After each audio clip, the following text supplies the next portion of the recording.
I might not look at chat during reactor. Fair warning.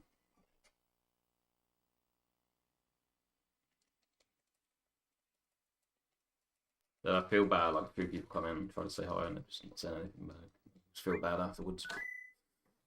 We literally have to take what we get here, so. Yeah, I'll see what ask.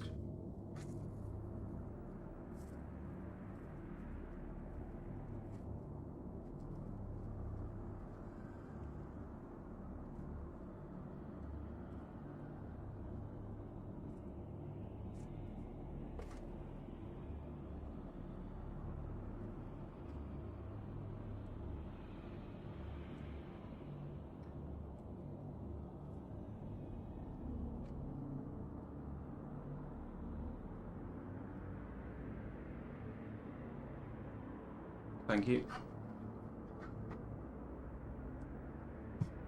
We are doing Badabon % today.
Once again, I'm going to change the camera to fixed before Shinra, because we don't need it to be fixed before that point.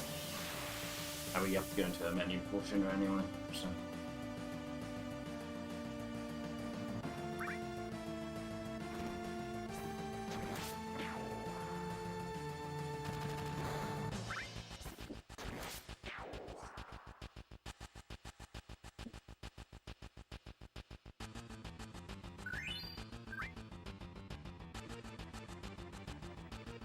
Motivation.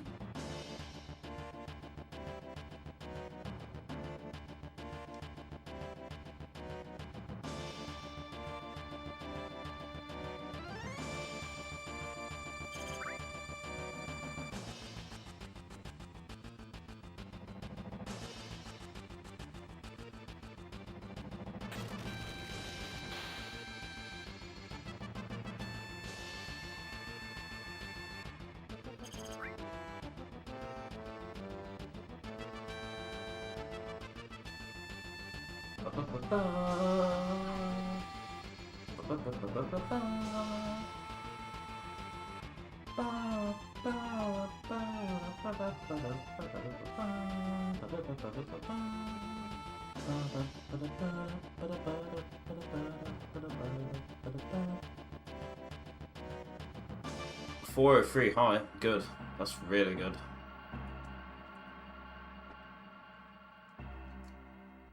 Them getting one turn in Friday, getting a 403 reactor entrance is good.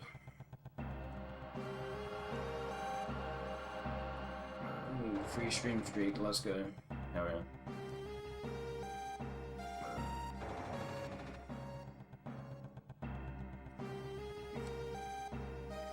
Free Philly.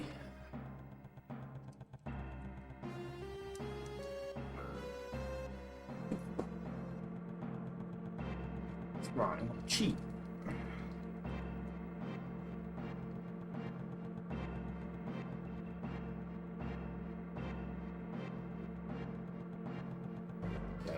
way. No, we're not gonna get it.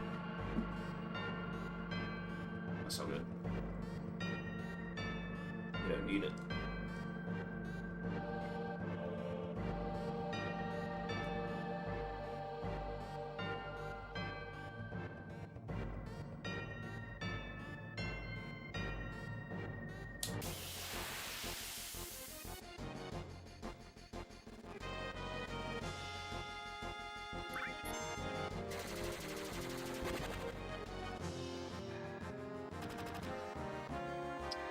Not a great start.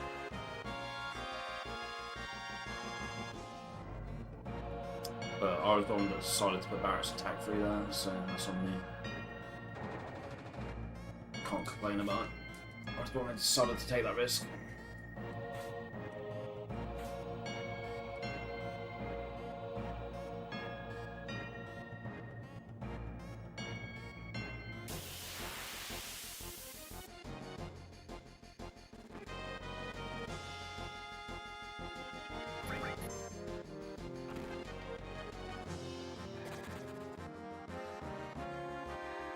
These escapes haven't been great on top of not getting past elevator. That's fine though.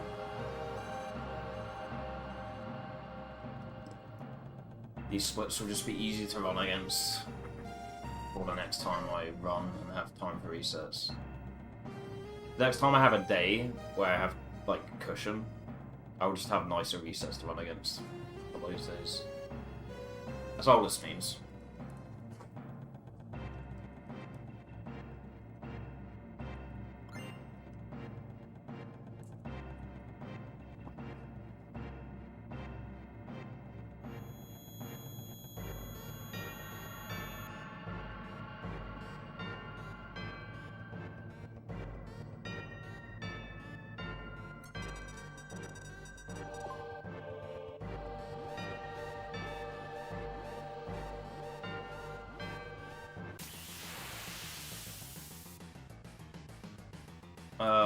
Should go through, right? It should be bolt as well, surely.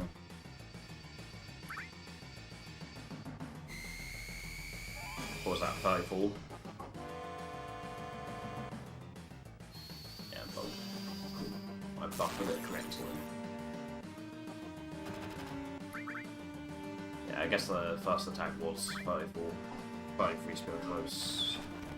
Pretty close.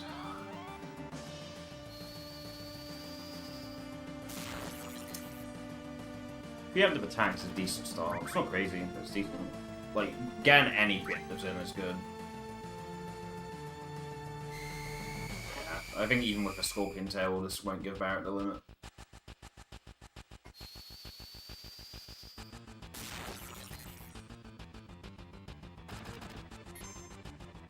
.406.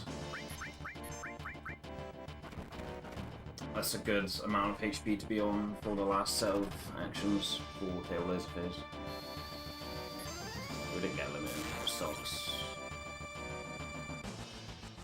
Yeah, I think even if I bolt here, we're gonna have to wait for Surge Scope, so I'll just do an attack instead. 21, decent. 265. So let's say a bolt, because we were rolling 86, the bolt probably would have done like 44 or something like that, right? Bolt probably would have done like 44. So we're missing 23 damage compared to doing an attack there instead of the bolt.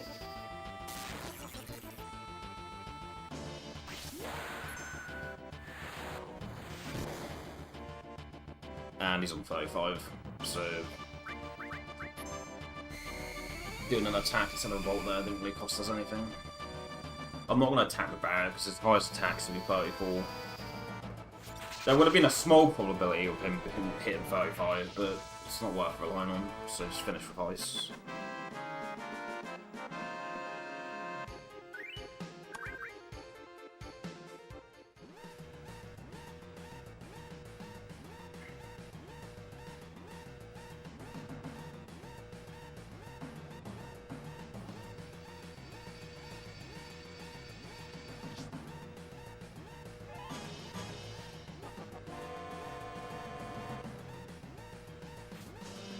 The thing with one and dons is you need to take shit starts like this.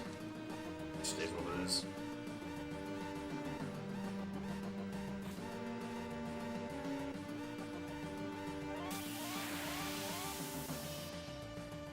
Yep. Corn knows the drill. It's not a terrible escape. Not a crazy one, but it's good enough.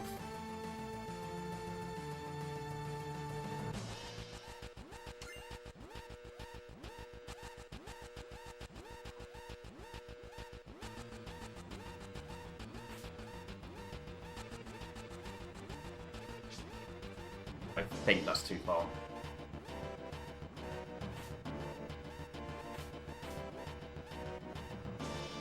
Yeah, exactly. We're probably gonna get an encounter here.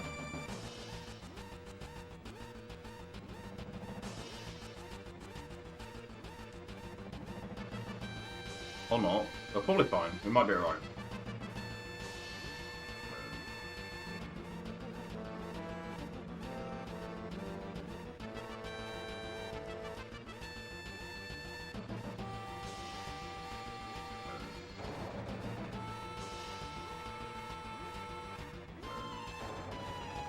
Really bad exit though. Really bad exit time, but I think we're fine perhaps.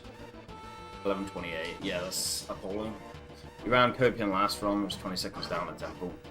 Damn. Yeah. Against these splits yesterday, I was like 2 minutes ahead until Death Ball, like until Laser.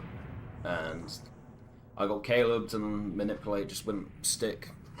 Fucking like 20 attempts. Well, it probably wasn't quite 20 attempts, but it was pretty fucking bad.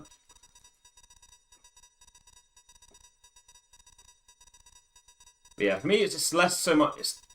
It's less so Copium splits. For me, it's more just I don't want to run against turbo splits. Like,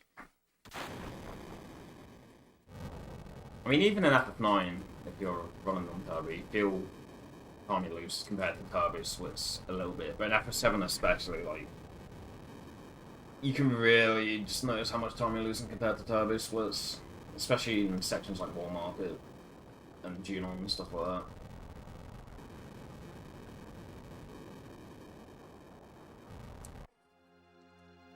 Diet Beach Bug, yeah, for sure. I agree with that. Yeah, okay, I do. Not much.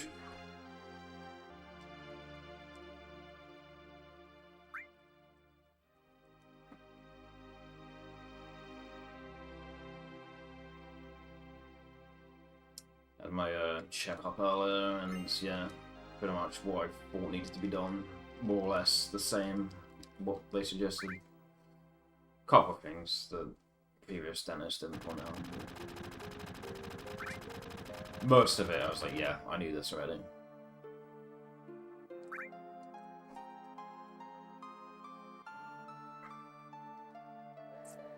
They go down Strawberry Lane and then round the corner. Oh, they're behind the barrier. They don't get to the barrier.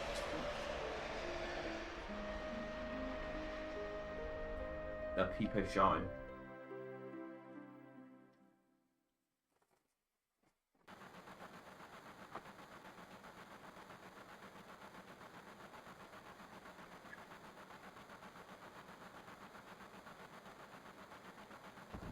Lately, my success rate with Beach Plug Minute using like the external IDT thing, whichever you use for that.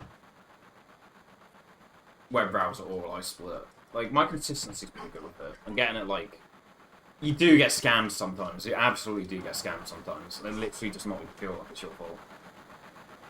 Yeah, that's true, yeah. Like, there have been times where, like, I'm timing my exit exactly how I've done every other times where 90% of the time it works, and you just get fucked. FF7 lag, I mean, it's a bit of a tinfoil hat thing, KRD. Like, there's no concrete evidence about it, but I don't know. Anyone that has used the external IDT in any capacity will tell you sometimes you do just get fucked. You do just get fucked. Yeah. Like, and FF7 isn't the only game that happens to. Like, FDS really, like, impacts a lot of games. Some games just don't even work with FDS, and then others do get negatively impacted, like you get held inputs and such. And the latency isn't quite as good as, like, an actual PS1.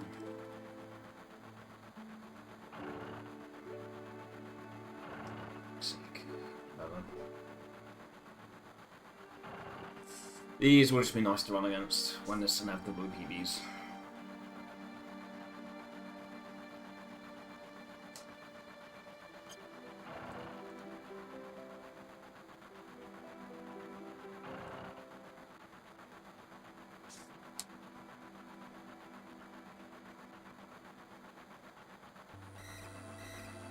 KRD does raise a good question, though.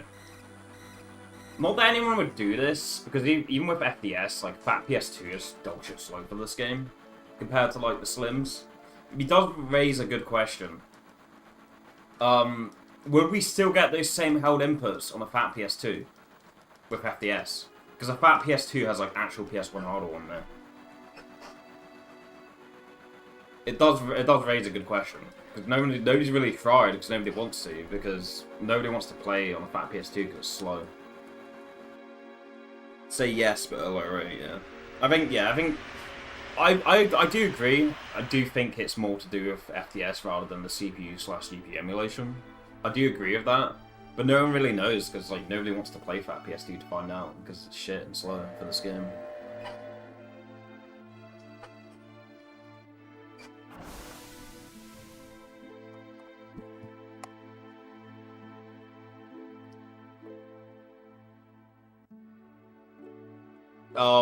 But yeah, I'm gonna say it's not from emulating.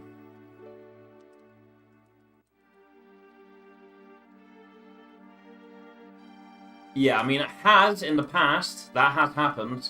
A world record has been separated by a quarter of a second. That has happened in this game's history. But that was before everyone started taking, like, risks and taking different risks and such, you know? Like, back when the route was more consistent and people weren't as willing to take as many risks, it was more likely that we would have, like, a tied time. But now that we take so many risks and everyone takes different risks, the chances of us, of a royal record, like, being separated by 5 seconds is pretty slim. That being said, maybe in a couple of years' time, maybe it will get to that point. Just fucking, like, FF9 HD CSR levels of, like, absurdness. Or absurdness.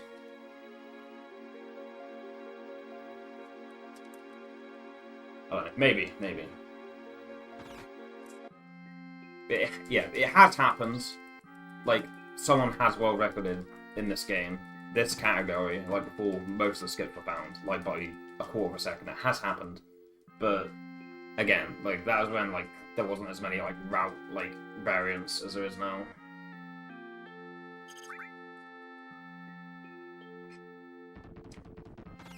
Yeah, it's basically glitchless, so it's like, you know, to play the game as intended, so it's more likely that your times will be, like, more similar. Last skip of the outlier, but that doesn't require skill, it's outside muscle memory. Yeah, I agree. Like, when you're fast learning it, it feels like the hardest thing in the world, but then when you got it, it's just in your muscle memory. And the more you do it, like, you can just randomly get a quick one sometimes. I used to think it was just my D-pad, like my DS4 D-pad. I used to think it was just, like that specific D-pad just being worn in such a way that it just randomly gave me quick guard skips sometimes. So yeah, this is me being honest. When I get a quick guard skip, I'm not trying to get a quick guard skip, it just happens. It's just part of my muscle memory. I'm not, like, I don't have a conscious thought that goes, okay, let's go for a quick one here. Let's risk a quick one. It just happens. Morningcraft, like, can do a fast one on command. He is deliberate with his quick guard skips, but when I get one, it's just, it's you know, I just got lucky with the way my D-pad was behaving. Optimal movement inside the bar driven basket, it's harder. I agree. No, I agree.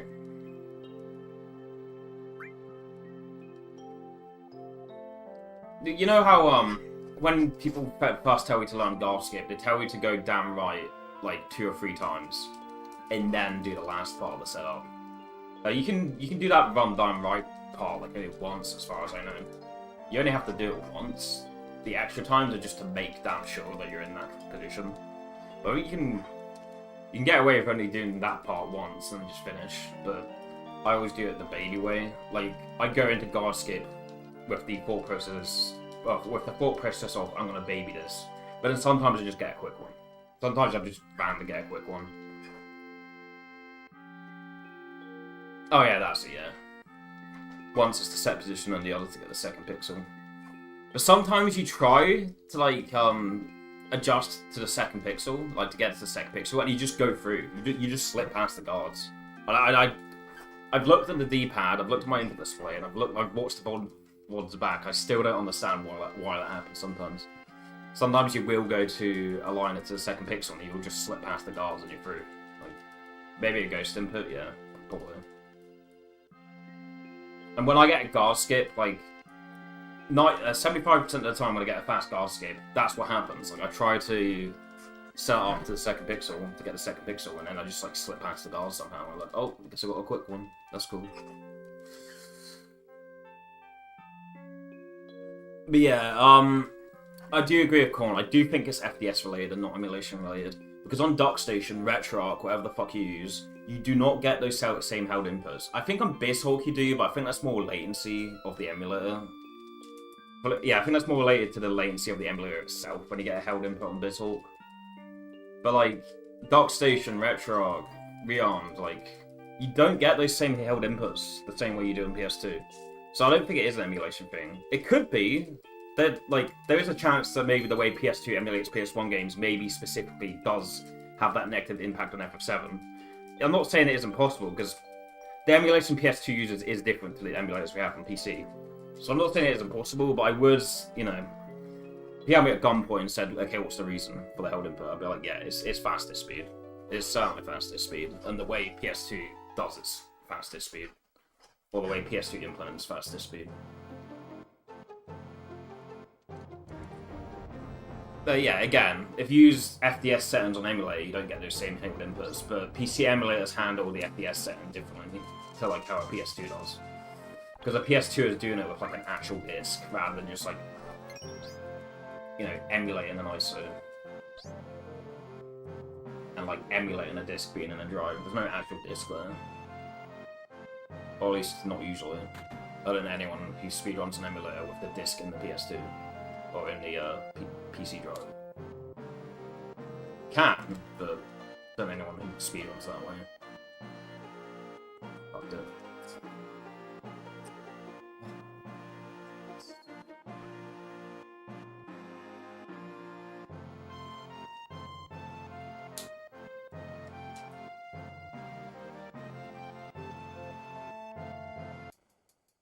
That was it? Yeah, I just fucked up my run down right. I guess I must have, like, pressed cancel before the down right, or down right before the cancel. I must have, like, pressed down right and then added the cancel input afterwards. Got scammed on that second pixel. Damn. Alright, well, I guess we're getting a 133 motor ball.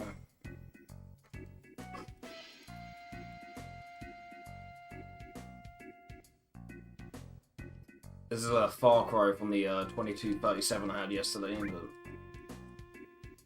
Or was it 2239? I think it was 2239. Either way, this is a far cry from that attempt.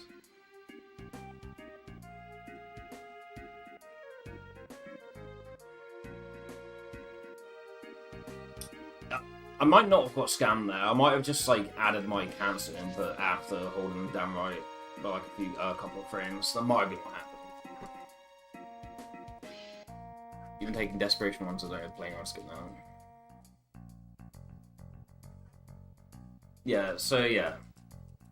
Just gonna PB off these bad early splits for this one and done day, and then we'll have nice splits to run against on days where I have time for recess, like on days where I have cushion. That's all this is. Just give myself easier early splits when there's PBs. Perfect run, no playgrounds, good. Yeah. Wouldn't that be something?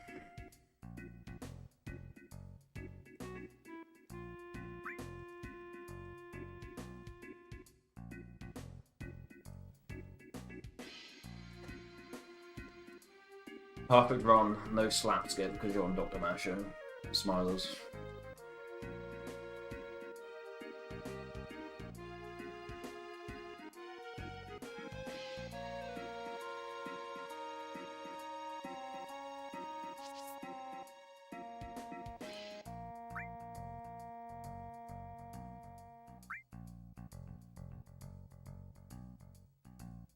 Yeah, I've looked into optimize and stuff like that as well.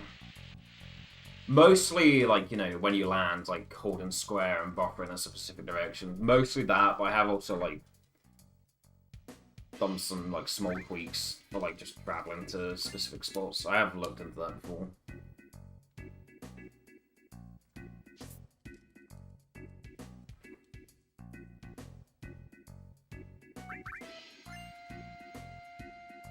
Parking a sub by June on Deno on Highwind.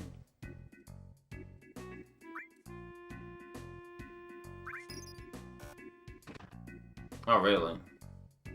Yeah, that specific one, like, obviously I do the drift, and, like, I've looked into how to, like, pivot from drift to bird's eye view pretty cleanly. I have looked into that in the past. But, like, for getting back in the Highland at a clean spot, I haven't specifically looked at that. But I do try to pivot from the drift to bird's eye. I do try to do that in a clean way, but as for, like, just parking the sub itself, I haven't really. I just get off and get on the Highwind, don't really think much about it.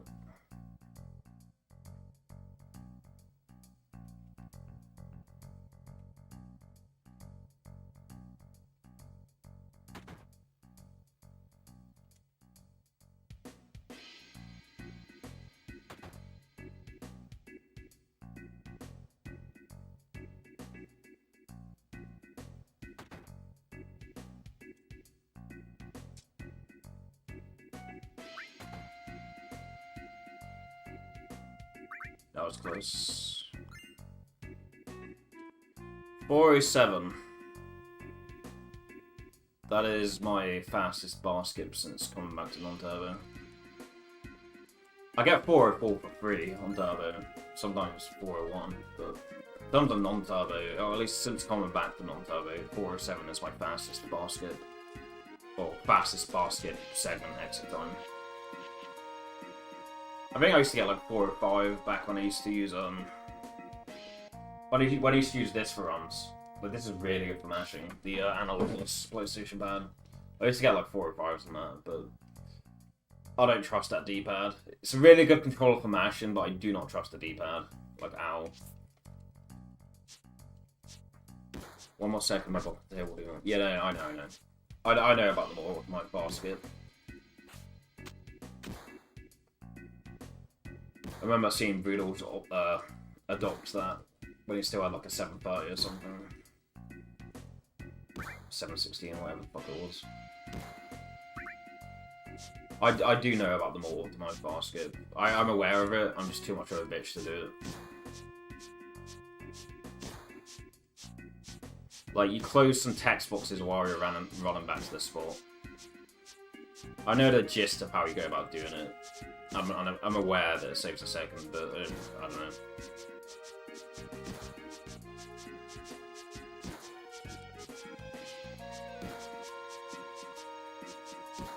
This is a bit of a pussy way of thinking about it, but the way I see it, I'm like, well, that's like, you might save 1 second extra, or you might just like lose 25 minutes of your real time by having to go back to reactor. I don't know.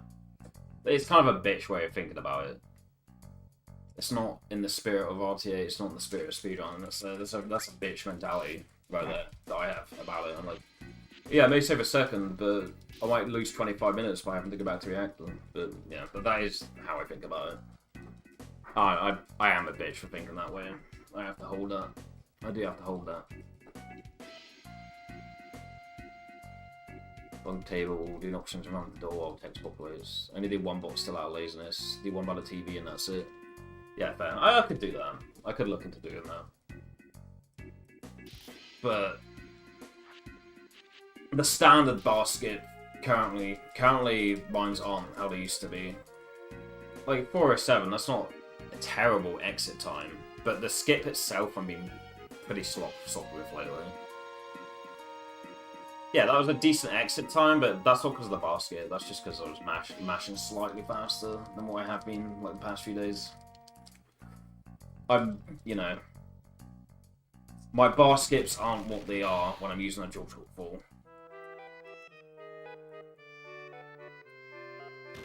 Compared to back when I was doing bar skips on my DS4, like, my bar skips are not what they used to be on this controller, sadly. So, like, you know, if I'm sloppy on, like, the standard one... For sake. Got caught by the stairs, boss. If I'm sloppy on the standard bar skip, then I don't really trust myself to do the more optimized version.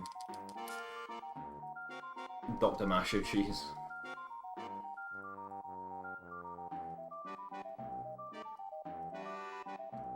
Yeah, for me, I don't think it's closing the textbook, which is the issue. But on this D-pad sometimes, so you run into the bar and you go up to the bathroom, right? And then you run back to the fucking clothes shop owner who's drinking at the table. Like, I run back to him. I say back to him. I haven't approached him yet. But you enter a bar, you go to the bathroom, interact with the person, and you go to the clothes shop owner. Like, I would run towards him and then try to close the textbooks the same way I would when I'm, like, holding L2 towards him. And to, like, as, like, a minor optimization, I, like, while I'm opening that text box, I'm holding left so the cloud is facing the correct direction. But with this D-pad lately, when I do that, I'm closing the text box before I interact with him. Which fucks the whole thing up. Well, I guess Turbo helps at that. Because if it was Turbo, I would have definitely have interacted with him before I buffered left so the cloud's facing the right direction. I guess Turbo does help in that regard. Because when I used to just like hold L2 towards him, just run towards and hold L2 and then buffer left as I'm anticipating the text box of his coming up. Because it's Turbo, you know, there's no fucking way that you're missing him. Jail skip hammers all the time and Dr. Masher too.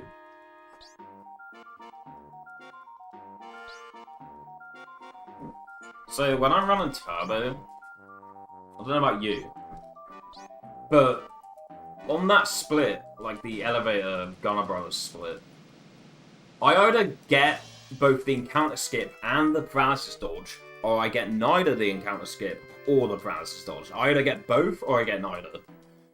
Also, you're running NMS, so I don't think you have an encounter skip there, and I don't think you ran those sorts that much. But I either get both or I get none. I don't get one. On non-turbo, I can get one. But when I'm running turbo, I either get both or none. It's fucked.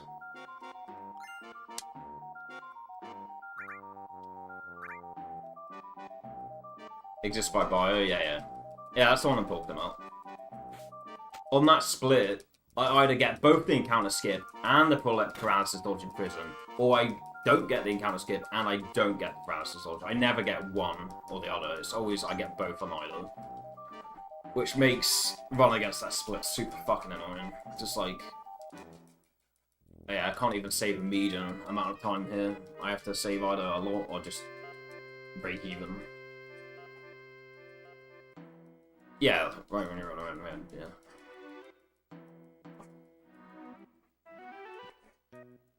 Oh, you mean with your, like, backup for stairs? I get what you mean.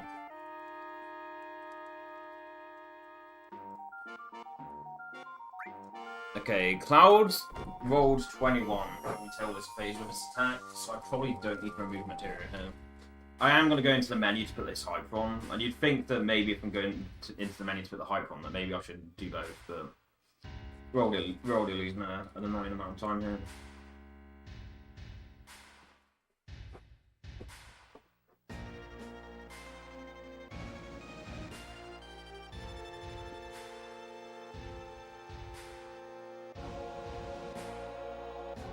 if you go into the menu to do one...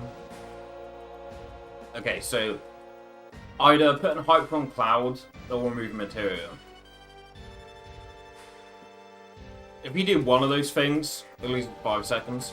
If you both put a Hyperon Cloud and remove the material, you lose 7 seconds. Which, you know, 2 seconds extra doesn't sound like much, because an extra wave costs 10 seconds. But my argument for that is, you can remove both the materia and still get fucked with the Brave roll. I've had it happen like a handful of times, it's really annoying. I remove both the materia and I still get an extra wave. It does happen. So I'm gonna try and save 2 seconds by not removing materia. You know, I'm in the menu anyway, but I don't want to sacrifice another 2 seconds. I'll just sacrifice the 5 seconds to put the hype on and then that's it. Move ice only. Yeah. I do feel like your materia, not you specifically, but just you as like a third person, whatever. If you remove the ice only, your materia consistency is better.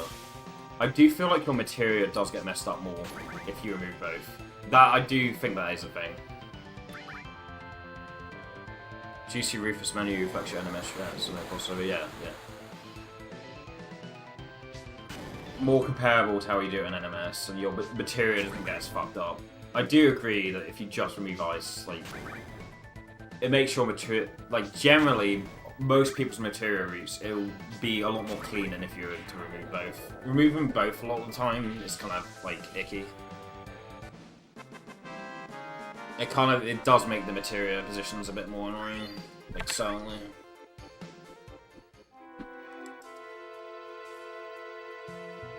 Oh, still a 36.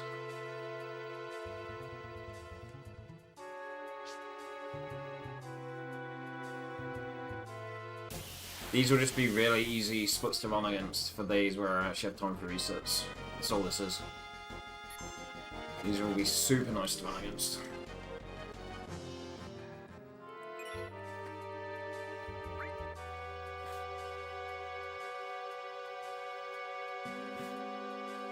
Yeah, we might have to hit like an annoying IDT for the traversal for Ranch from Barret skip. There's a chance that we get a nasty IDT as a result, but it'll be right. It's fine.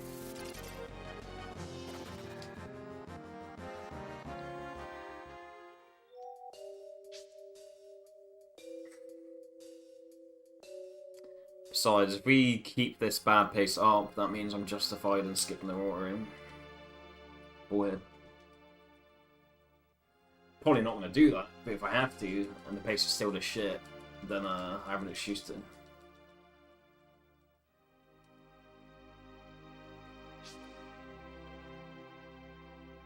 It is fun doing an Aqualung backup though. That is definitely fun to do, like for sure. But, I mean, I think I've got that all squared out for, like, a decent amount of time. Skip long range. I'd rather skip playing the fucking game at that point. I don't want to risk losing my run to safer. I mean, that's how I used to run, when I didn't have the weight trick. I'd just do the runs even though I knew there was a 50% chance I was just going to throw it safer. But, yeah, those days have passed me. I you know... Like, the reason I like... at least a big part of the reason I enjoy this run more than FF9 is that, like, just the last part of the game is a formality. I don't want it to feel like FF9, you know? If I was to skip long range, it would just make it feel like FF9, where it's like... Right up until the very end, your run can just die. Like... I kind of want FF7 get away from that aspect of FF9. I don't want to add that FF9 element in. Just make safer Sephiroth into Necron, essentially. Or at least Necron without auto life. If you're on gated pace, you grab it at dawn. Yeah, I suppose that's fair. There's like a barrier backup you can do. If you can find out how to like make up the gil, if you're on like a very strong pace and you've done like no long range, there's like some... Yeah, you can like buy a barrier in Rocket Town or something. I don't think anyone's really rooted how you would route. I don't think anyone's really routed how you'd make up the guild to be able to buy the barrier. But that is a thing that's possible for if you're on like a cracked pace and you know how to make up your guild. If you have enough game knowledge and game sense and you know how to make up that guild and you're on like a crazy pace on the long range, you could buy that barrier in Rocket Town, I guess. Cards and Knuckles might get easy. Yeah, that's good.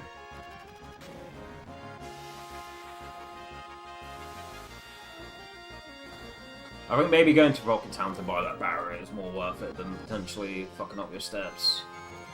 Even if, like, you know, it's the end of the game, so there's not really that much steps left to do, like... Alright, we got caught out by 2 stair bosses this run. Awesome. I am playing out of my mind. I had a good day yesterday. I played well yesterday. Can't have it all. Gotta take the bad days with the good days.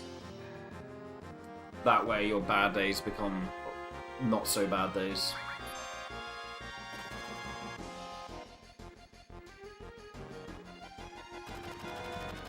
You gotta make your bad better.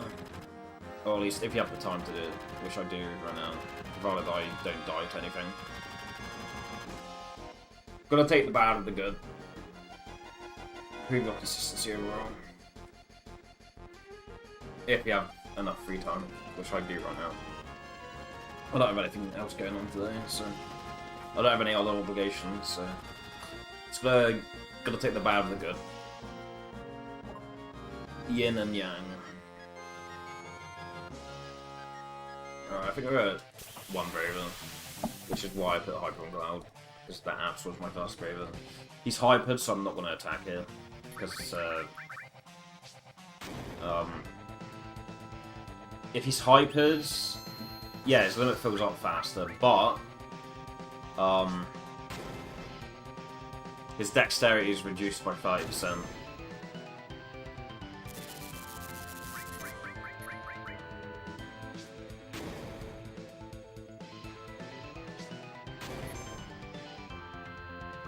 I'm gonna attack now, so I can buffer into the limit easier. The attack landed, nice. Okay, Barret throws grenades fast and loud, so I'm gonna lead with Barret here.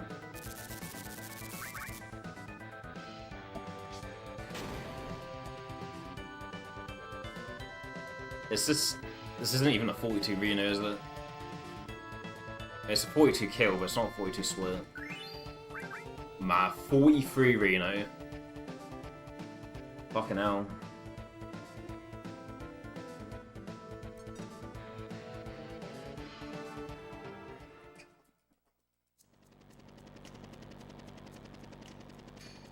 I feel like I've relapsed back to my old self.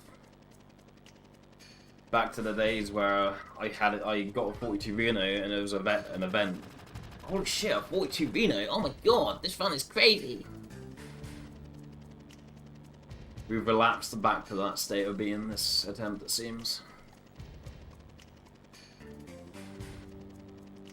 Back to when 43 was the expectation. Oh my god, we got slap skip. Our mashing has been shit for the rest of the run, but for some reason my mashing's good here. I guess getting a 43 Reno wakes me up. I don't know.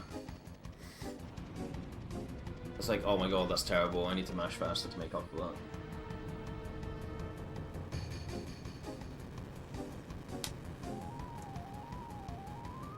Wow, a 42 Reno. I'm a speedrunner now. I'm an actual speedrunner in this game. See, I got a 42 Reno. Look at that, wow. I'm improving so much. 42.25 wall marker last run. You're upon, but then you remember your PB is at 41.58. Damn.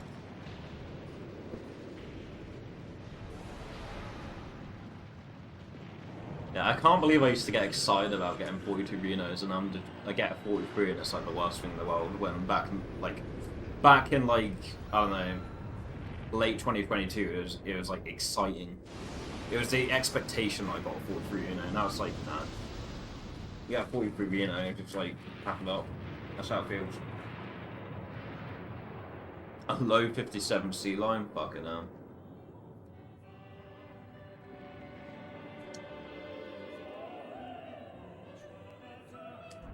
Oh, there goes the webcam.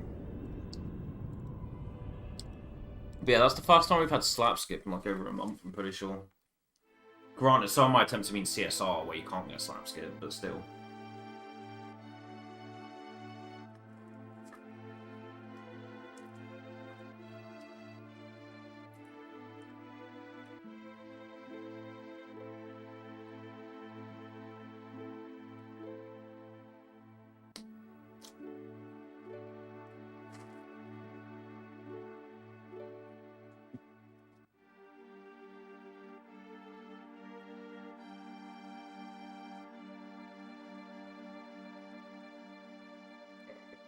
And pretty much, in order to hit my Costa del Sol to Coral Mountains IDTs, I need to do elevator here.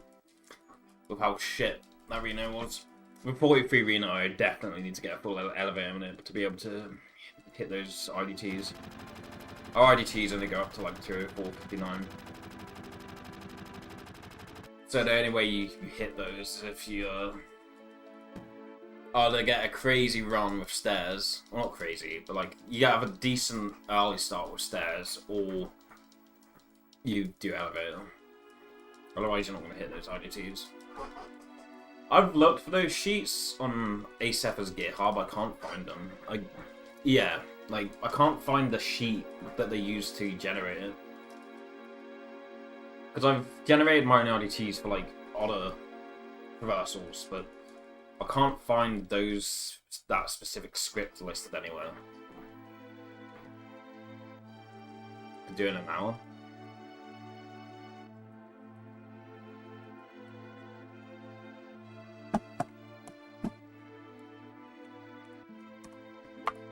I think I have one at like 20601. I did the menu, or opened the menu to heal one run, and I just left at that specific IDT. It ended up being 1-8, so I added that to my sheet. So I have one at 20601, and I have one from 20500 to 03 that I've generated myself. Those are all hold zeros. I do have one at 20601. But if my IDT is 20530, I'm not waiting 30 seconds to hit the 20601, you know? That's not going to be worth it. Oh my god, what the fuck? What is this? And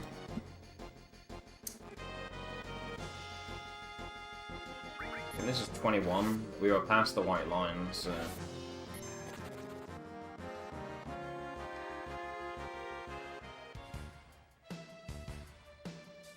2, 3, 4, 5, 6, 7, 8, 9, 10, 11, 12, 13, 14, 15, 16, 19, 20, 21, 22. That should have been 21, but whatever.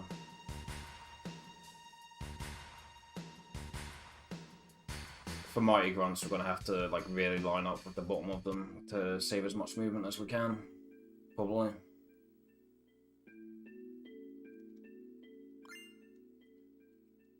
We're gonna have bought the grenades after Eris's house. We're gonna have already bought our grenades for elevator at that point, so we won't be able to we won't be able to pivot to stairs if we are behind on steps, because we would have already bought the grenades for elevator and not stairs. You don't have enough for Chocobilla if you take stairs after buying elevator amount of grenades.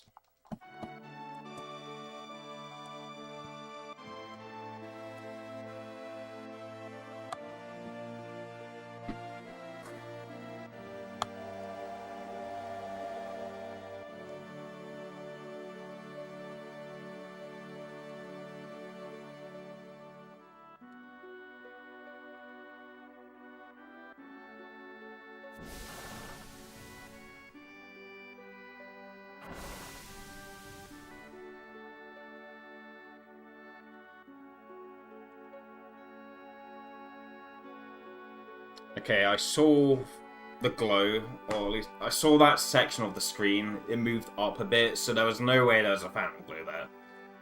Like, I saw the glow, like, kind of like, you know, what's the word? Retracting itself. The moment I see that animation on the glow, I know that there's no way there was a phantom glow there. There's absolutely zero chance that there was a phantom glow, which I didn't see. Or at least there's no chance there was a glow which didn't come up in the capture because of the way I just because of the manner in which I saw that glow behave, I know there's no way that there was a glow at the end, because it like retracted on itself.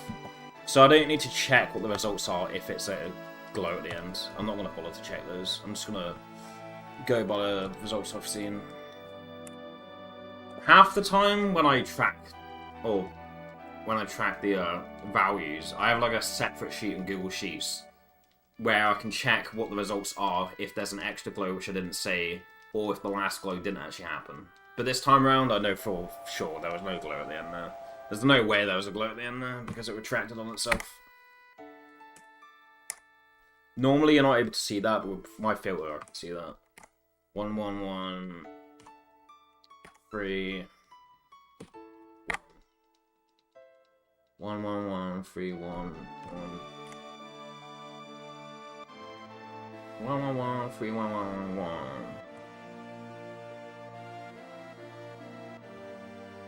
3 lots of 1s, then a 3, then 3 lots of 1s. Okay. 243 to 56, there's a group 8, but we're not going to be able to hit that because my mashing is shit. So let's see what group 064 is like.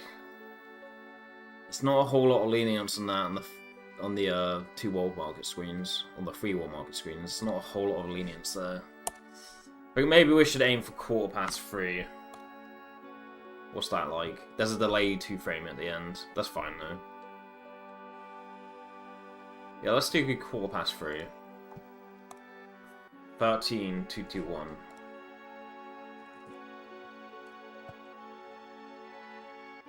I opened group 3 instead of 13. Fucking hell. 221.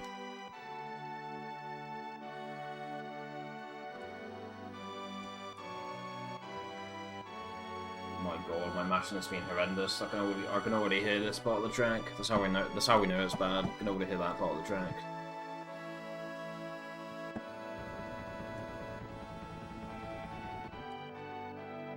Right, 3:15 it is. Listen to how much extra we're hearing of this track. That's how we know how shit my mashing has been. 3:15. 1, 2. There's no way we hit it late. There's no way we left late there. It was 9:03 to 3:25. There was 0 chance we left late there, and also 0 chance we left earlier. That was definitely like 3:15. Even if we were early by like 1 quote-unquote minute, or late by 1 quote-unquote minute, that was definitely within the 9:03 to 3:25 range. Like, there's not a chance that it wasn't.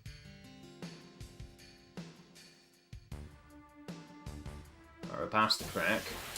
Okay, we're past the crack, so we don't need to do any walking here, like extra walking. But we will need to, like, after elevator, we will need to align with, like, the bottom of the grunts, rather than, like, going to, like, the middle of the screen like I typically do. We're gonna have to, like, really interact with them at, like, the bottommost part of the screen as much as we can. Okay, this next screen is -58 to +22. That means we can take the shorter path here, which is hit this. This is the shorter path. It risks interacting with that in guy, but it's whatever. This next one is -41 to +4, so again, we can take the shorter path. Next one's -35 to +9, but that next screen is pretty consistent. It's a very lenient screen, so whatever. You gotta burn a little bit of movement on this screen anyway. Even if it was a pretty tight frame range, you gotta waste a bit of movement there anyway. It's required. And this last one is run up, and then the frame range for the final screen is -1 to +39, but we have to delay by 2 frames because we can only exit the screen 1 frame early. That means we need to delay by 2 frames to make sure that we're not exiting the screen too early. Run up +39. Okay, what do these look like?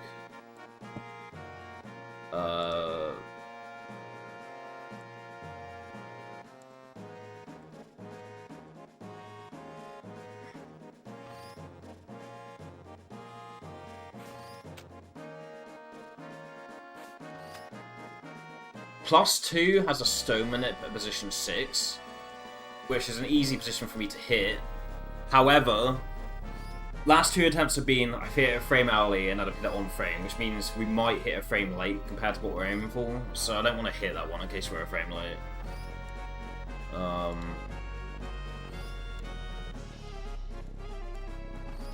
-1, 22.46, that seems to be the quickest, so I think we're going to aim for a frame early.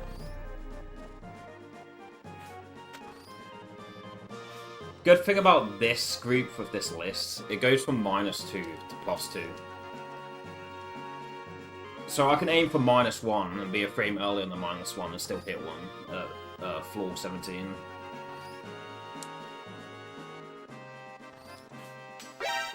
Thank you for the follow.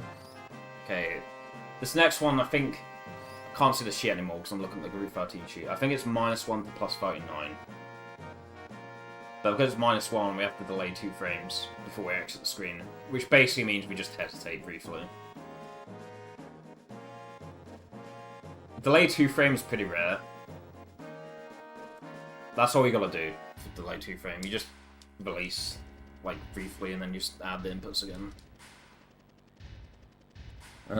65, 65, 65, 65 zoo lane.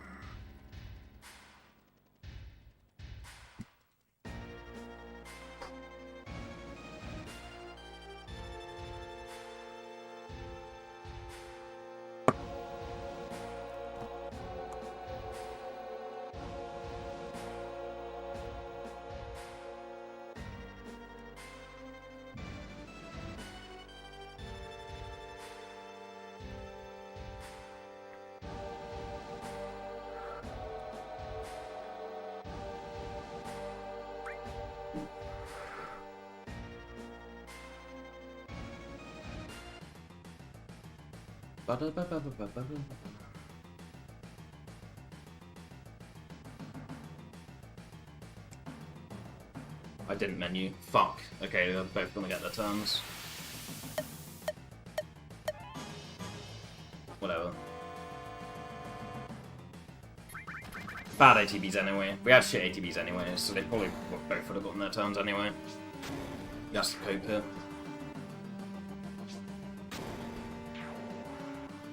But yeah, provided we are successful with this elevator in it, we're gonna have to really go to the bottom of the screen as much as we can to burn less movement. I usually interact with, or like, I usually trigger the guards at like the center of the screen. We're not gonna be able to do that because it's gonna burn too much movement.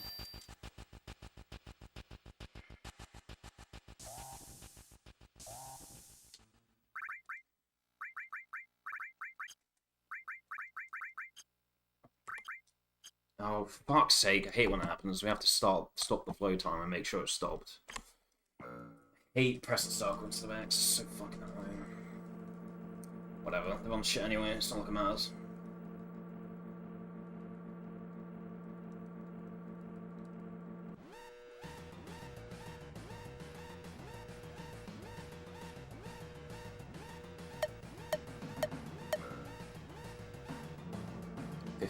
There's no fucking 15 on here. No way.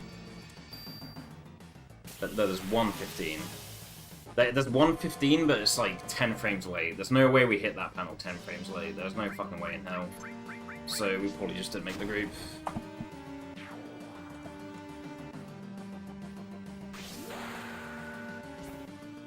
And if I override 15, nothing comes up.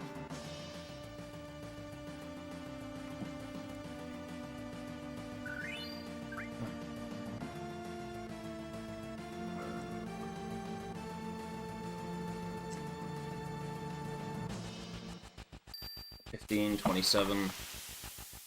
There's no 27 on the second jump, so we just didn't make the group.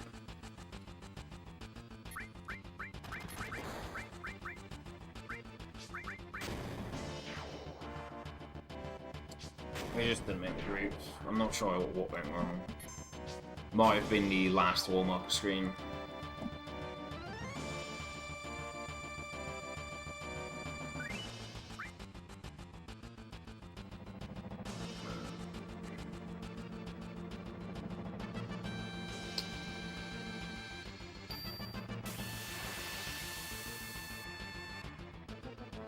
This is gonna be the double fish in it. Fuck, man.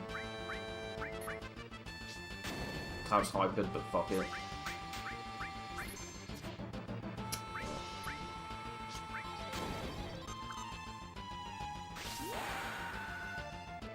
I'm gonna try and put this attack through again.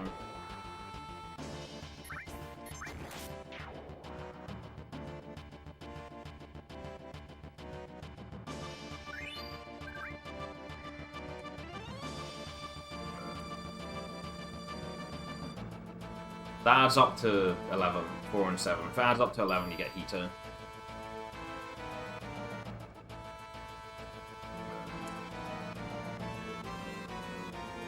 Might be right.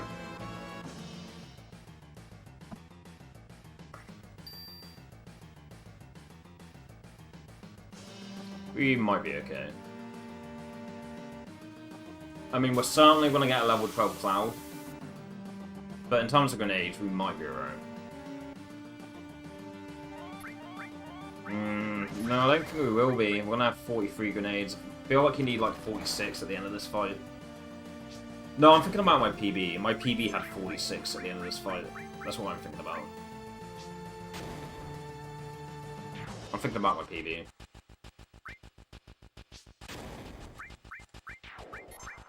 Oh, there was hesitation there.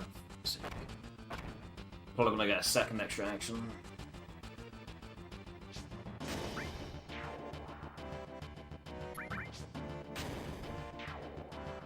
Yeah, my PB has 46 grenades at the end of this fight, and we have 43, but I'm pretty sure we had like 4 grenades left over by the time we got the Chocobo, so we're probably fine. Maybe.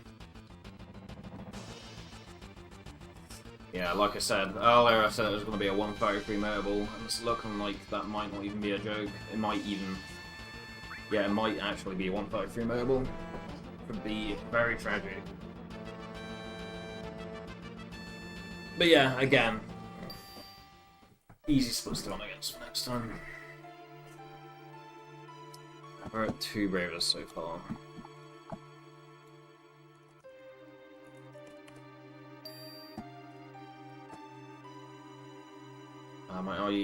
My IDTs are up, but it's covering my fucking life split. It's annoying.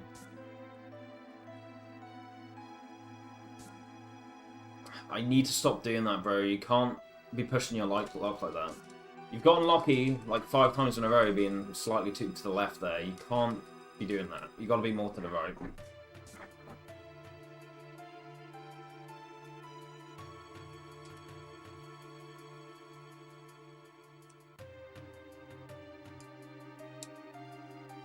Can't be so far to the left on that pillar. It's not worth it. I don't know why I have the muscle memory that makes me like left a bit. Like, it's too risky. I don't know why I'm doing that.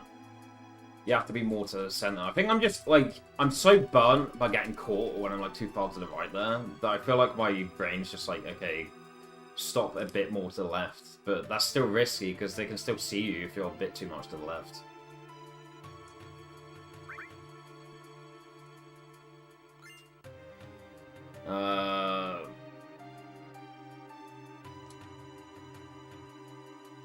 33, King.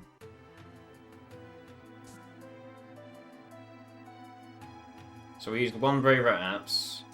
Oh, we're at 3 Bravers actually. We used 1 Brave at Apps, we used 1 at Reno, and we used 1 during Elevator. Why did I mash through that? Why did I mash through that? Well, let's be real, this run was doomed.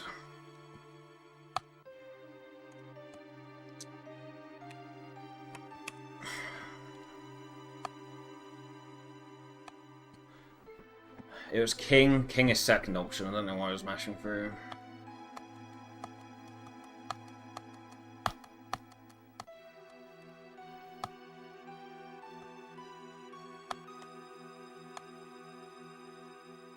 Everyone was hanging by a thread anyway, let's be real.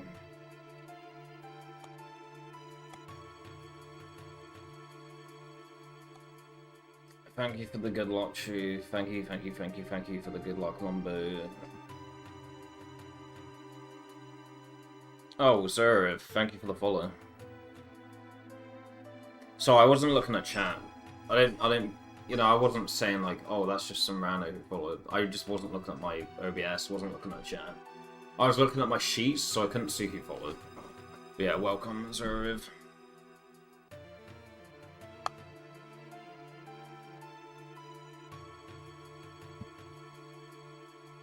Yeah, what's going on? Homebrew had more shit than anyone can think, even MCU, because you made all your own VNMS of everything to the one the stop shop was born. No wait, MC did more because he brewed butt plug and bomb. Yeah, fair. Yeah, sorry, I just wasn't looking at chat on OBS, so I didn't see who followed. I was looking at my Excel sheets to try and tool assist the game, and failed to tool assist the game.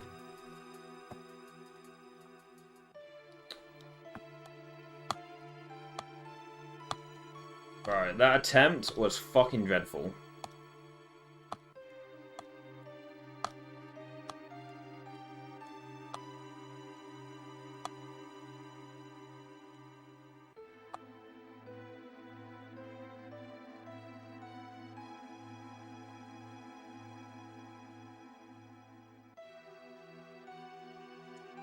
Let's see.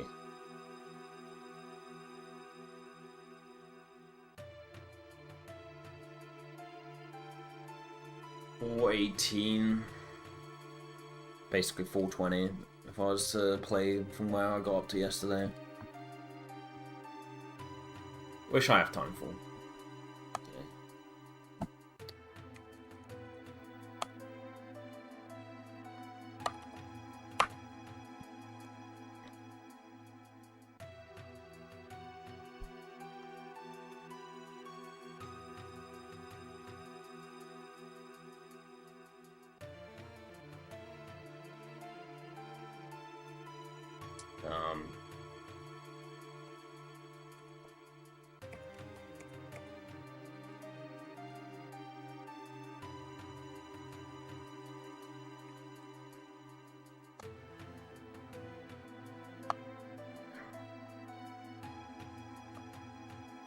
That's for today, by the way. That's for now.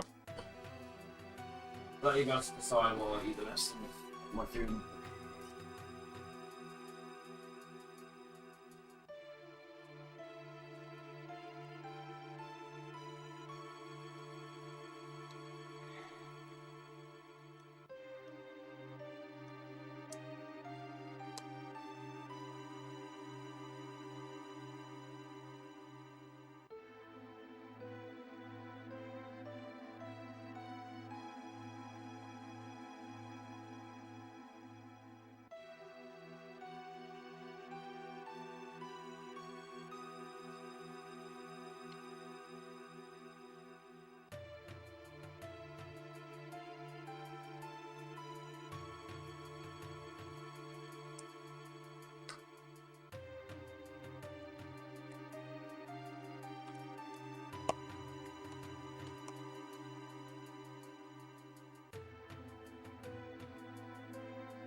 A VC of Freddy award? I'd have to pay them 1,000,000 points for that, for them to want to do that.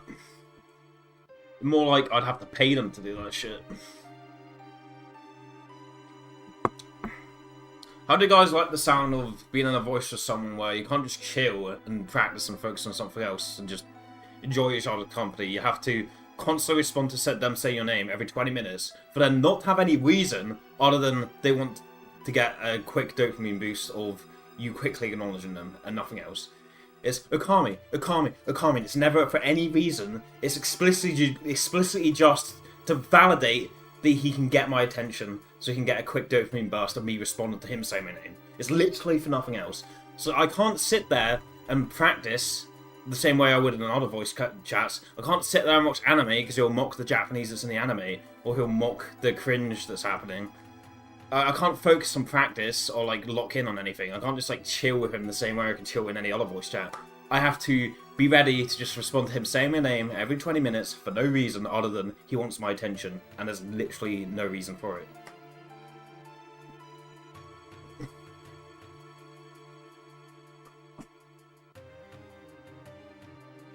Do I hate you? No, I hate how I can't just chill in a voice with you the same way I can just chill in another voice call. Every other voice call can get on with stuff I need to do, and I can practice, and I can have an intensive plan about what I want to do, but still just be able to chill with other people while I'm there. I can't do that with you. I have to be ready to babysit you at every possible moment. I'm fine with being in voices with people if I get on with me what I need to do, and I can practice, like, I can get on with my practice or whatever. So I can still be around people, but still be productive at the same time. But with you, I can't do that. I actually cannot. So it's like, I'm sacrificing this much time to put aside to not be able to do anything or focus on what I need to do. I don't hate you. I hate the aspect that I can't be in a voice with you the same way I can other people. No, I'm just saying I don't like how with everyone else I can be in a voice chat with and just chill and get on with what I need to do and still just have company. But with you, I can't do that. I'm not saying we aren't friends. I'm not saying I hate you. I hate that we can't have that same voice chat that I have with every other people I'm in voice chats with. That's all I'm saying.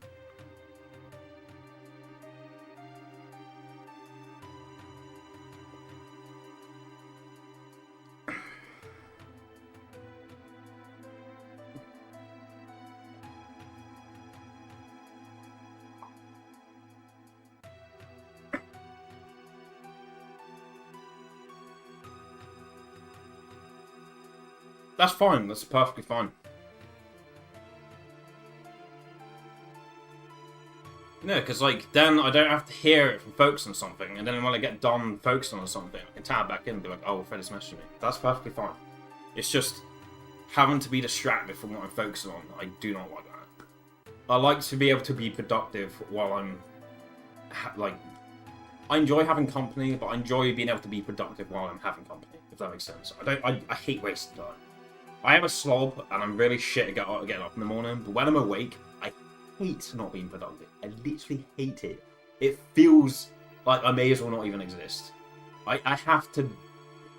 Even if it's just gaming, which objectively isn't productive, I have to trick my brain into feeling like I'm being productive, otherwise I feel like I may as well not even exist. That's how it feels, you know? I like being around people, but I also like getting stuff done while I'm awake. I'm really bad at getting up in the morning, but when I'm awake, I want to do shit, you know?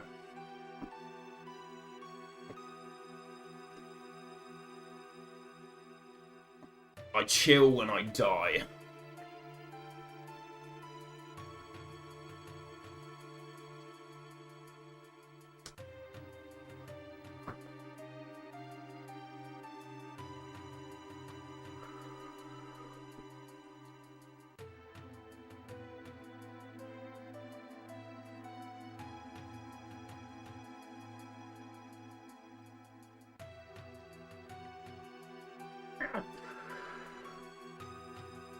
I think it's just not to trauma dump, but I feel like I spent a lot of my 20s, like most of my 20s, being nihilistic, defeatist, and miserable. That I don't want to like trap myself on that same thought process again. You know?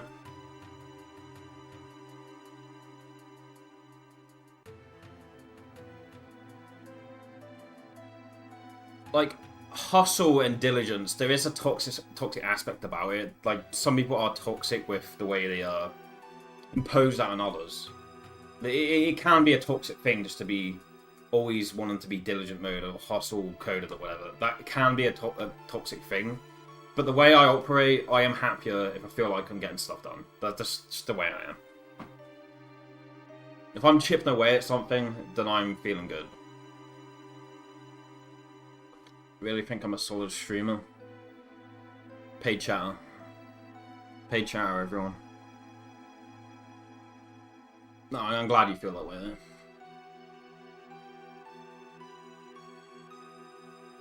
feel like at the moment everyone's just like, oh, this person's obnoxious. No one wants to hear this.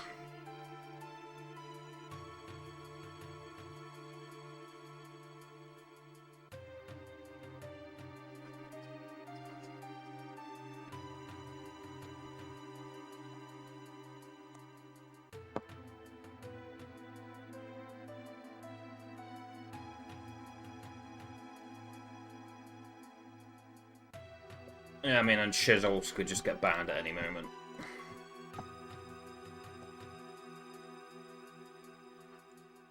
One bad day where he doesn't feel like having a filter, and he could just get banned. Everyone has days like that. Like, even the most filtered people, even the people who are strongest and have the most like concrete filter they can put on, everyone has a day or a moment where they just... the filter just, you know, just turns off, and, you know... Of the way Shiz is, like, he could just get banned at any moment.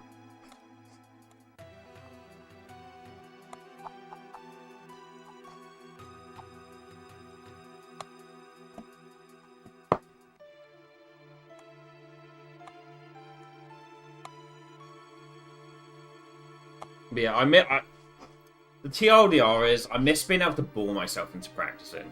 Because, like, most of my speedrun practice in the past has been, man, I really can't be fucked. I'll get to, like, halfway in the day and I'll be like, you know what, I have nothing else to do, I may as well practice. But now that people, like... Obviously, I'm appreciative of people inviting me to voice calls and stuff. I do appreciate that. But the aspect of me boring myself into practice, I don't really have that anymore. I don't bore myself into practice in the same way I used to, because... by the time midday rolls around, I get the stimulus of someone asking to voice and I just forget about it. Whereas back when I was, you know, ostracizing myself and just keeping myself external from everyone, I would just get to halfway in the day and I'd just be like, yeah, I have nothing else to do, may as well practice. The TLDR is just, I miss being able to bore myself into practicing. That's it. That's what I'm saying. That's where most of my gains came from. Just boring myself into practice.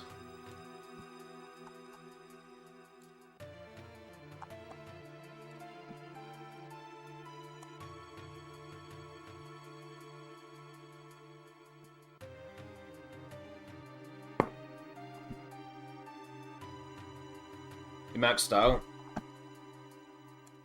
Oh, should I have a look?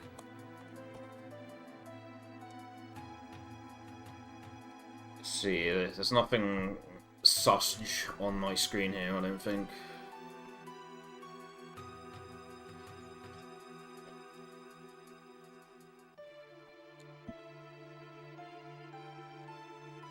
Need Jesus. I need to go back to church.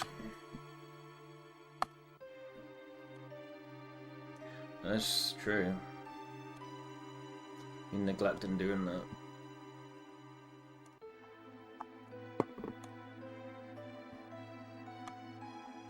It's probably just coincidence, but my life was the best when I was going to church. Like, everything in life just made sense.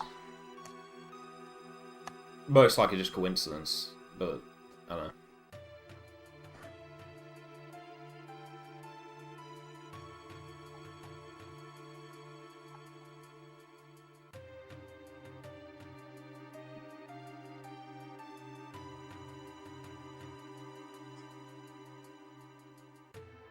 I feel like when I was going to church, I was like the best I've ever been at being approachable, the best I've ever been at like being around. Like, obviously, you know, I still piss people off, but you know. I was a better person to be around, and I was more approachable when I was going to church. I feel like.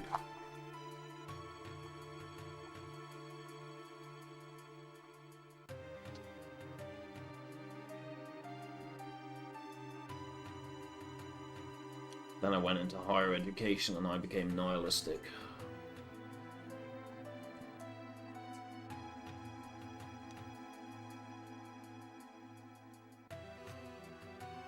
I know what you're saying, Freddy. You're not talking about my follower count. There is no way in hell I'm even close to being at the max amount of follows that I have on my channel. I know what you're saying. You're saying the max people I followed. We can have a look.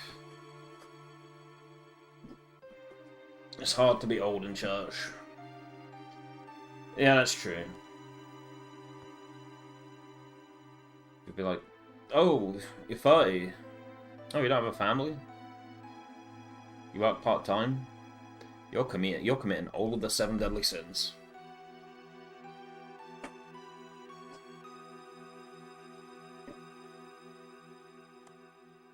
I am committing all the 7 deadly sins, but that's neither here nor there.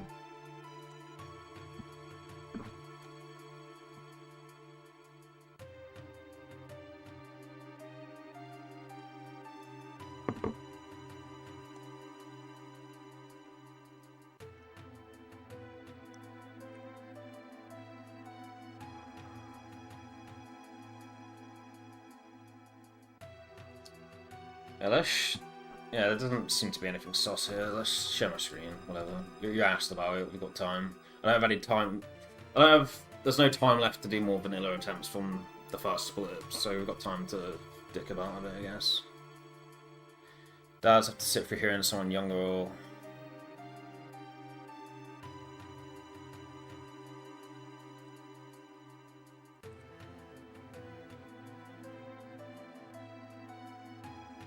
Yeah, I mean, I have that thoughts about, like, military. Like, the past few years, I've had thoughts like, oh, maybe the military, maybe that's what I need to sort me out.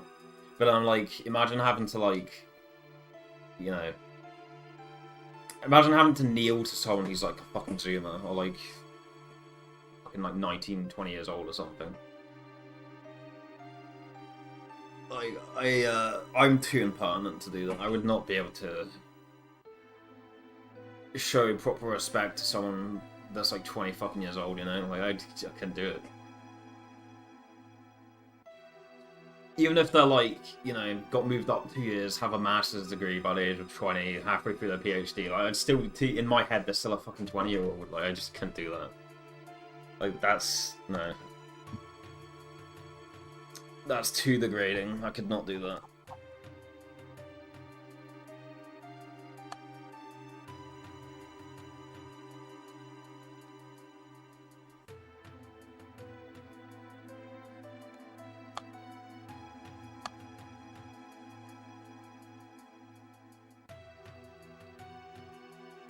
I have a lot of respect for certain people who are a few years older than me, but people who are like a decade older than me, nah, I couldn't.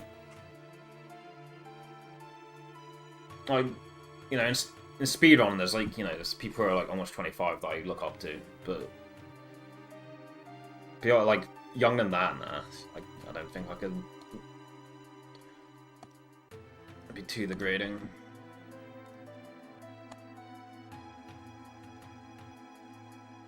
Alright.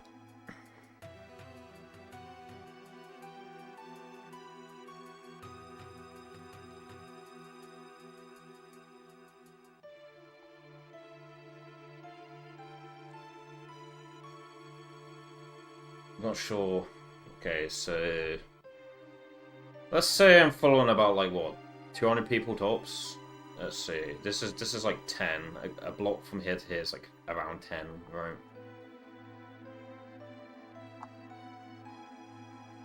I guess I'm following maybe just over 100 people, maybe close to 200. I don't know. I'm not Rain Man. I can't just like estimate how much this is by like just scrolling through, but it looks like almost 200, I guess. Following almost 200 people.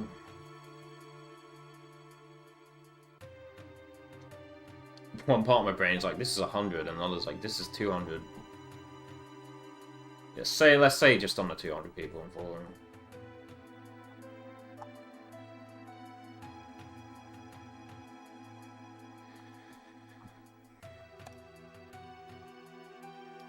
Try following someone? Why? Why do I need to follow someone?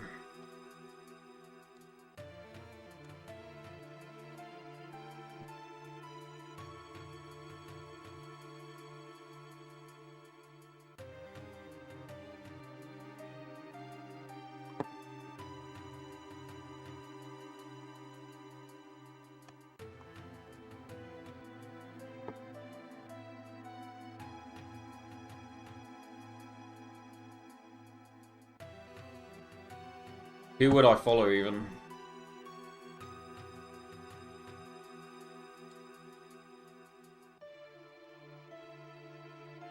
I'm not. I'm not close to being maxed out. I'm pretty sure if I was close to being maxed out, I'd get like a notification telling me. They got rid of it. There was a big purge like halfway through last year, I think, or like Q3, early Q4 of last year, where they just got rid of a bunch of like the iconic. I have it as a 7TV emote. I just tabbed back in. I saw it on my chat tab, so I guess I have it on 7TV. Yeah, opening you up to a world of possibilities here. We're about to have so much more fun on Twitch. Click the link, do what it says. Let's see, copy link address, new incognito. It says, the email platform for all. Manage hundreds of emails for your Twitch and Kick channels with ease. Enhance your chatting experience. Yeah, if you can follow all that, what it tells you to do, you're about to have a lot more fun with Twitch.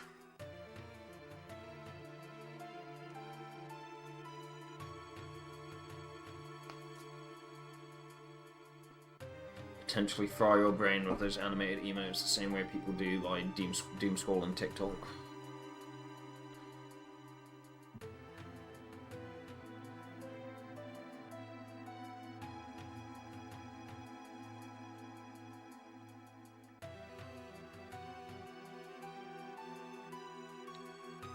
There has to be some papers in the literature where people have done like some article on like how animated emotes like fry dopamine receptors the same way like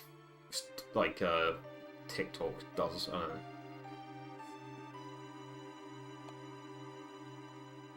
I'm sure someone's like published papers in the literature on that stuff. Or maybe I'm just being negative and cynical.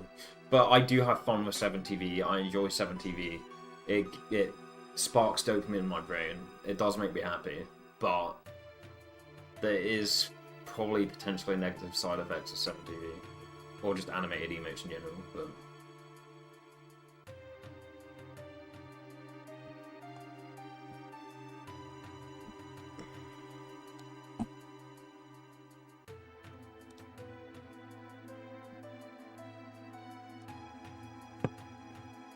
not hating on 7TV, I love it. But maybe it's not so good for our brains, I don't know.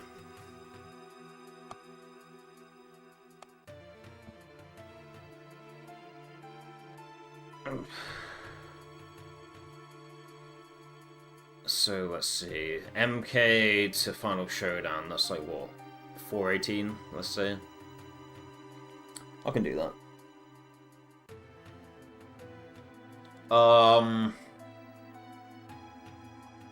So the guy, like the Bless RNG guy, he ended up being like a sex pest, if I recall correctly.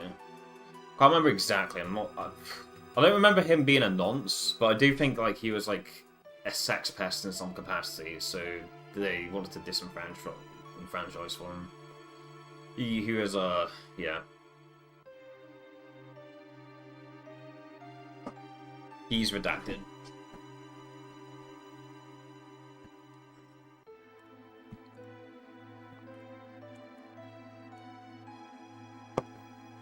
I mean, it's not funny. It's not funny, like, you know, I feel bad for the victims. Thoughts and prayers and all that, but it's not exactly a funny topic. When they put you in Marvel movies. I don't know, like, with how, like, slop central, like, obviously MCU in the past few years, like, really good objectively great movies, right? But with how sloppy Marvel films have been lately, like, with the downward trajectory that Marvel movies are taking, do you really want to be associated with that? I mean, obviously you'd make millions, so I guess yes, but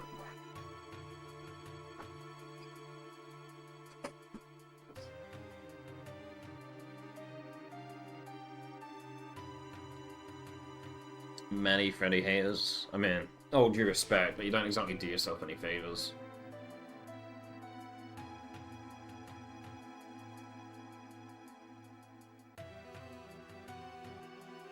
fight with love and kindness, not hate. That's all I'll say.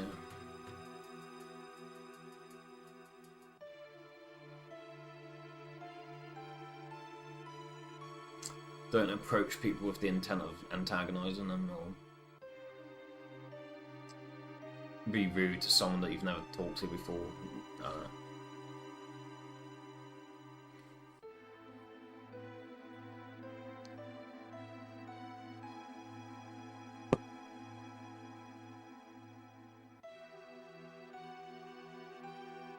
You don't want to be putting forward this like shitter bravado.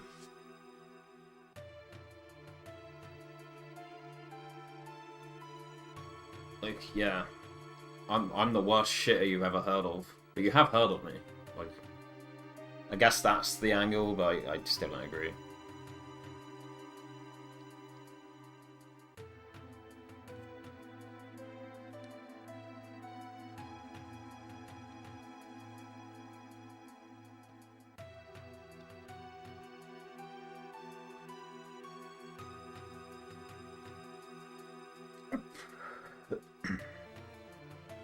Oh yeah, you are the worst money match candidate, like, ever.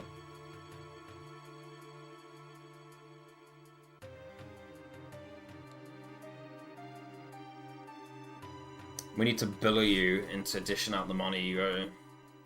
Like DSP style.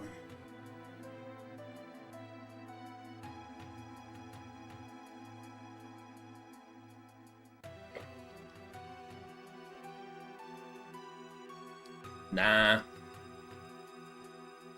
You're cracked? Well, that's not fair, because I haven't been playing. So if you are cracked, then it's like, well, you play, I don't really play. Like, you know, I don't play me like that. I haven't been playing, so it's like, if you get a win, it doesn't really mean anything, but in your head, you'll be like, oh my god, I beat Akami, yes! Beat Akami, let's go. I beat someone who hasn't played the game in 4 weeks. Oh, yeah. Like, okay, like, means something, question mark.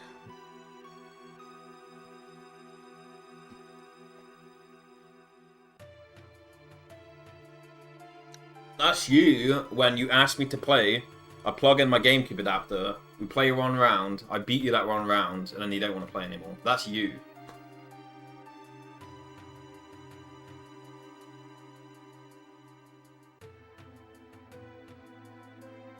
You don't ask for friendlies with the goal in mind of, I want to have fun, or I want to practice something, I want to make sure I don't rust. You don't go into friendlies with that. Instead your approach is, I want to ask to play this person to see if I can get a quick, cheap free win. Like, and when you don't get that easy win, you're like, oh, well. Yes, I do. The thing is, in Melee, unless you're full stock on the other person, you are around the same skill level. If you're a skill above that person, you probably full stock them. That becomes less and less a thing the closer you get to the top. But I do feel like, you know, if you're full stocking a person, you're at least 1 level above them, like if you full stock them consistently. But if you're not full stocking them, you're around the same skill level. That's generally how Melee works. And we're not consistently full stocking each other. Like, we're getting, you know, I might win by 2 stocks, I might win by 3 stocks. I'm not beating you by 4 stocks, so that means we're basically around the same skill level, essentially.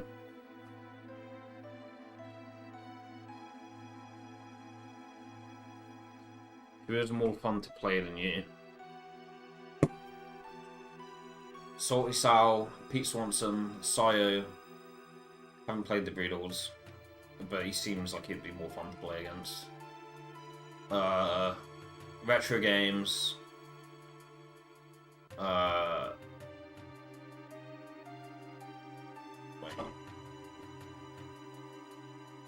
Dorset Smash Rank rankings.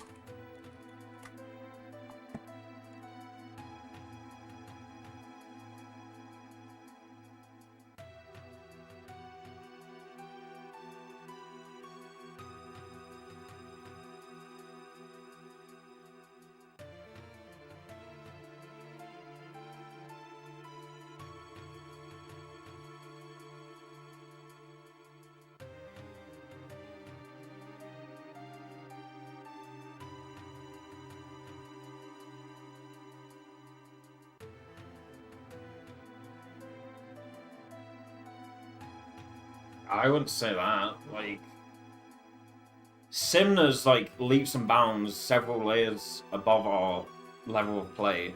Well, he gets like what, 5 years?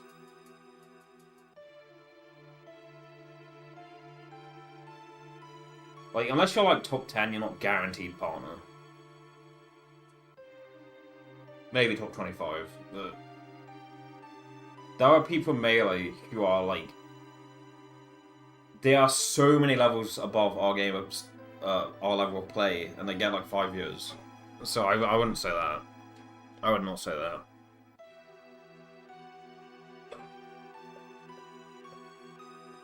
Yeah, and he plays Ness. Like, what the fuck do you expect?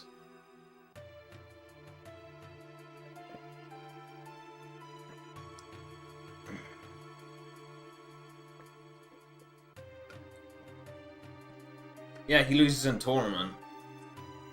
But while you've been to tournaments, I don't think you truly recognize and appreciate just how many levels, like, up those fucking players who play in tournament are. I don't full stop you consistently over these. Oh, you're talking about myself. Okay.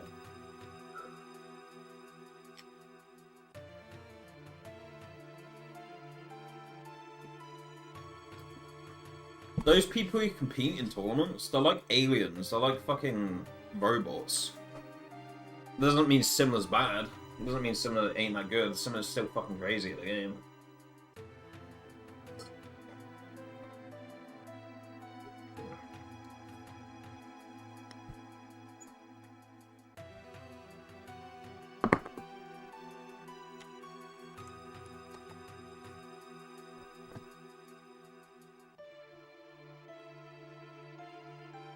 Okay, well, it says that on the Smash Wiki, so I'll give you a pass. You can dox him, because it does say his name on the wiki, so that's fair enough.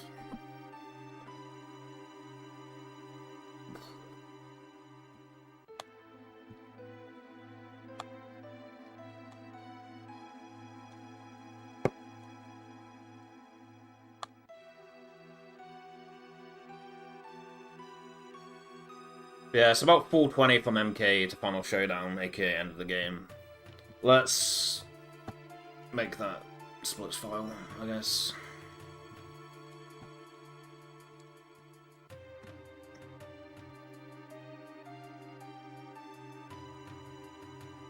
Yeah, I don't see HBox doing solo NS, so we'll never know. We'll never know, because HBox would never do solo NS. He'll use them, but like, you won't solo NS, so I guess we'll never know, right?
When he's 60.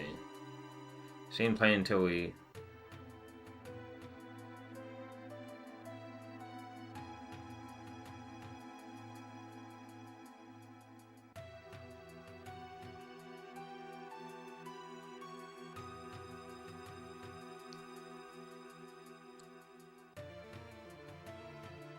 I don't know anything about that.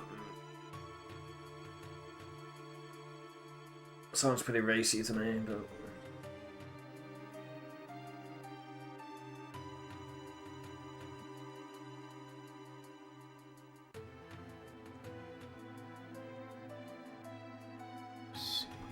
Okay.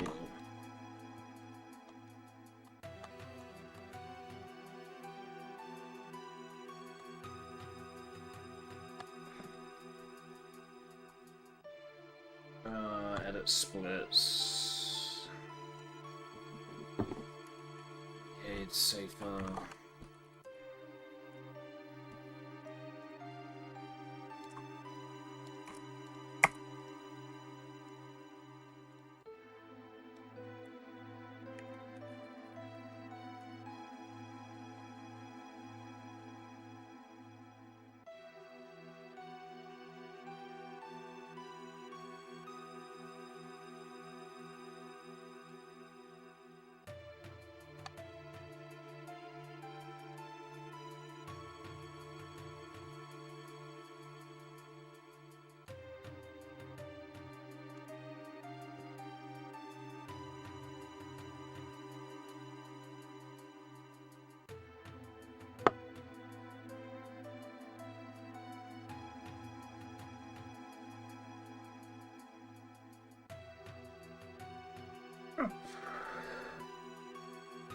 Jack Ryan gets annoyed by the Queen in that fucking movie. Alright, let's not bring sex / gender into this. You're already being pretty weird, champ, with what you're saying here. Let's not go there.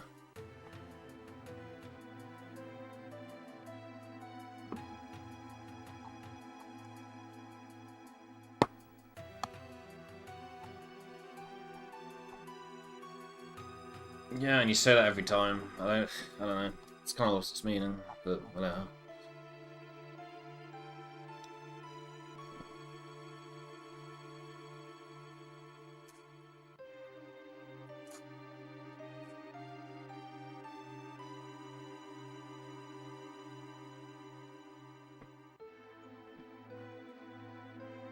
Ikami's a third.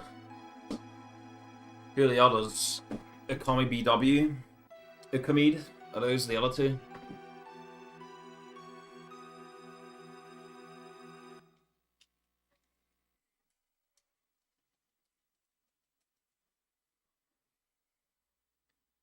I mean, you're not trespassing on my graces.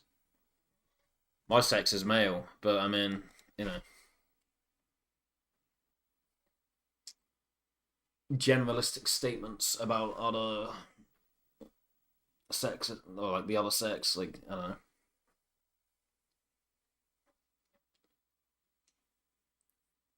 Not White Nine and not Virgin Sigmund, but yeah, it's just, yeah, let's not. Don't talk about that kind of stuff. Kind of the first was adventure, the second was the writer of the story, and the third speedrun was the video game. I want to meet the second person. I don't want to strangle them. I want to meet the second Okami so I can fucking strangle them.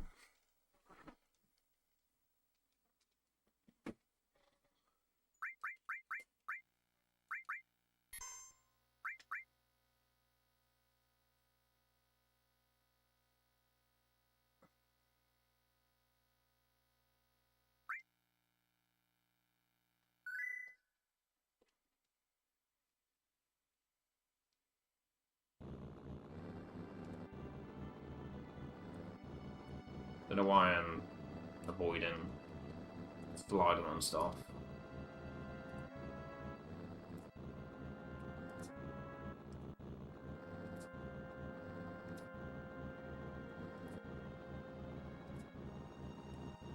I do. I speed on FF7. What do you mean?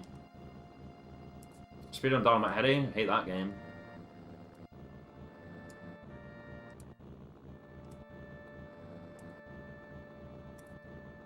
That's why I let's play Crash 2 instead of speed on it, because I like that game.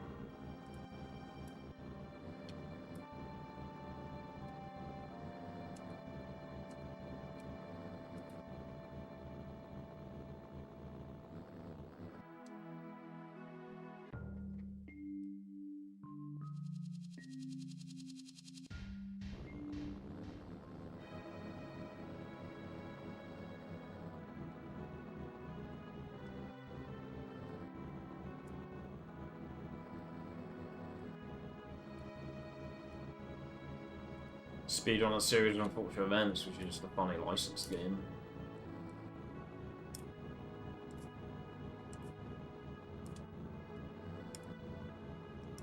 And I don't speedrun Pokemon Battle Evolution anymore because I like that game. I don't want to speedrun it.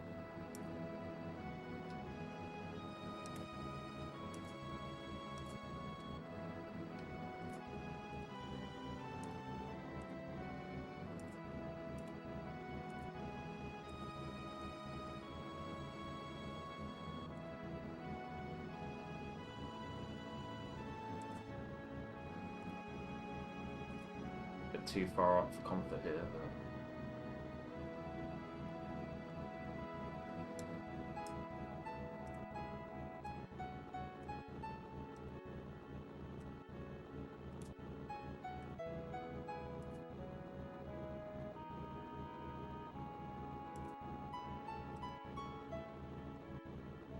Sorry, I don't understand the question. Wait.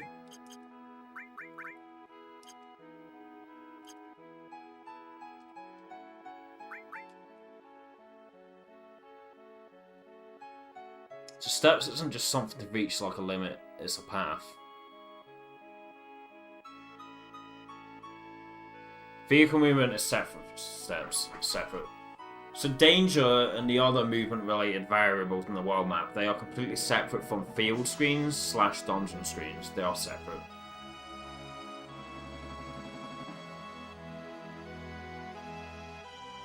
And walking steps allows you to walk on the specific encounters. And we route where we walk and where we force encounters based around that.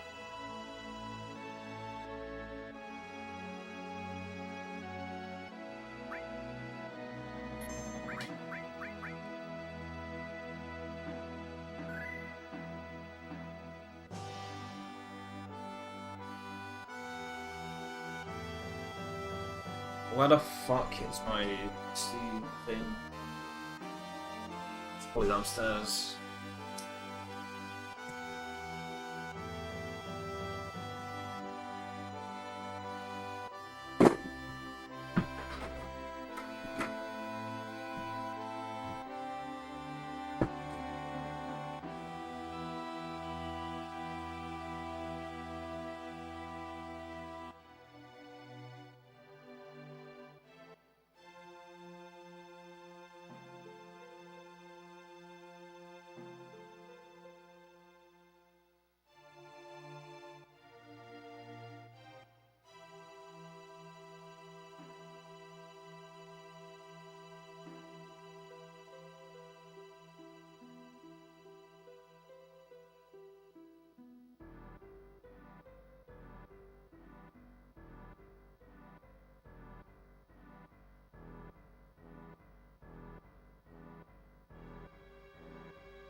Seems like an extreme way to avoid something that could be YOLO'd. What, getting 3 times as many encounters by not walking steps? Is that what you're saying? Even if you got an instant escape on every one of those encounters, getting 3 times as many encounters from not walking any steps, compared to the route that we follow, is much slower. It's not something that can be YOLO'd. It's not. You can't just get the quickest possible escape in O and it ends up being fast. No, there is zero way for that to be a thing. FF9 is separate. FF9, danger, and all the other variables reset at the start of each dungeon screen that you enter. It's not a continuous thing in the same way that it is this game.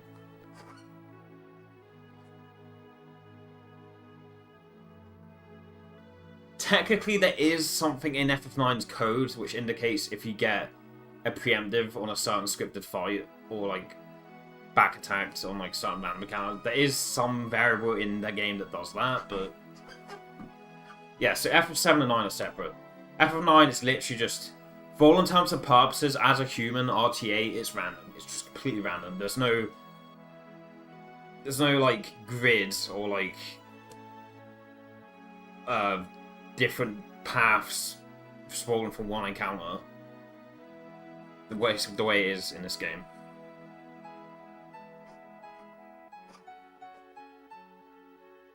In this game, you have form ID, and you have step ID, and you have danger. And depending on where those values are at, before you get your next encounter, it indicates where that encounter will be, what it will be, and so forth. There's no continuous step ID variable in FF9 the same way there is in this game, or at least there isn't that's trackable. You can't just YOLO, not walking steps, and still end up being faster than not taking a step route. Like I said, even if you got quick escape in every single one of them, you'd still end up with 3 times as many encounters, so it'd still be much slower. Not having a step count in this run, for the whole run, it loses 20 minutes. More. 20 minutes plus. If you don't track steps at any point in the run, and they just run, even with good movement, if you just run, you lose 20 minutes. You actually lose 20 minutes. Even if you got a quick escape on everything, it'd still be like 18 minutes slower. Sometimes it looks like you're running fast in buildings with no encounters. Yeah, because we routed it around that so that certain parts there's long stretches without an encounter, and in sections where you can't have a long stretch without an encounter, we walk on the specific encounters so we get the biggest stretch that we can. There's certain encounters we need, like for enemy skills, like we need Death Claws for laser, we need Bound Fats for Death Sentence and the no sorts of route, we need some Stilver for Magic Breath. We do need to factor in specific encounters that we need to come across for specific enemy skills. But yeah, the step route is routed in such a way that certain sections you run like a long ass distance without an encounter, and others you have to get an encounter sooner, even if you walk on the specific encounters. Do you get encounters in vehicles? I'm not gonna... You probably noticed me doing this thing where I get in and out of the buggy. I'm not gonna do that. There you go. Because I didn't do that cancel animation thing I was doing. Well, I'm holding circle. I think it's circle. Yeah, I'm holding circle and I press X, which allows me to get out and back into the buggy, which resets the danger value back to 0. So yes.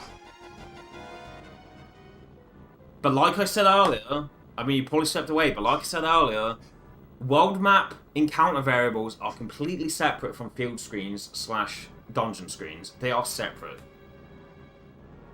Even on FF9. In FF9, the danger value in the world map is the same as the danger value on field screens. But all the other variables are separate.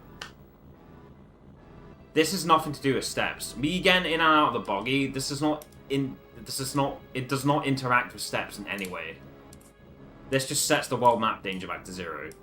Whether you get an encounter here or not, it does not like interact with the step route or step count that you do on field / dungeon screens.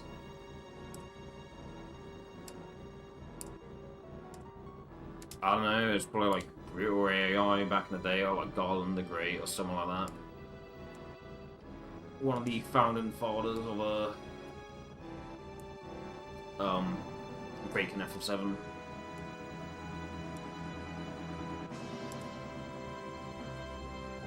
When people used to step route, they didn't even use an emulator. They would boot up their PS2 and they'd actually play the game on PS2 rather than rooting it.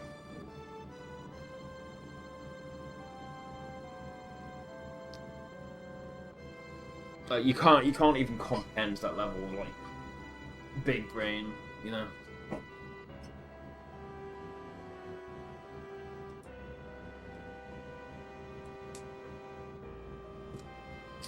Alright.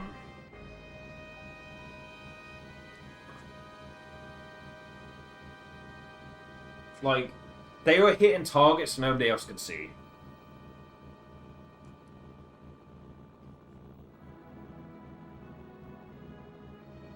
Flying. Aside from bumping into Ultimate Weapon in Disc 3, or Ultimate Weapon rather, no, there's no encounters while flying. In the earlier Final Fantasies that are, like, on FF3 you can get several encounters while you're on the airship, but in this game, aside from bumping into Ultimate Weapon, no, there's no encounters. It's the same with the submarine, in this game there's no encounters while you're in the submarine, aside from bumping into Emerald Weapon.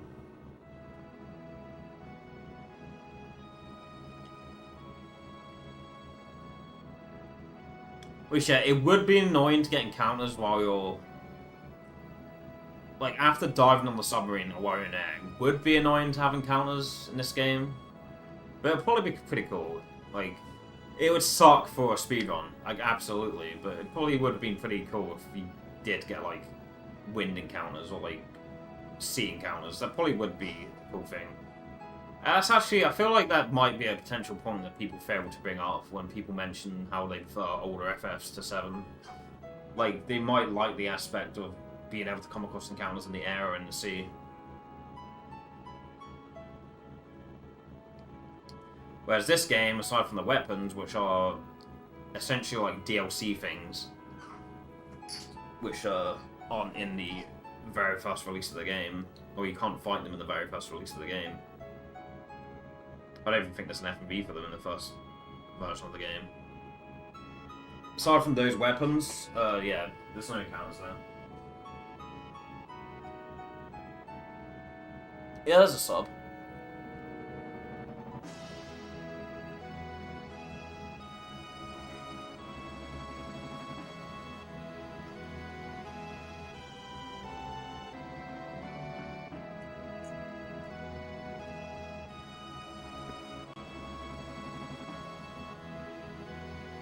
I mean, I'm a sub, so even if we get to that point in the run, or even if we don't get to that point in the run, you still get a sub. I'm the sub.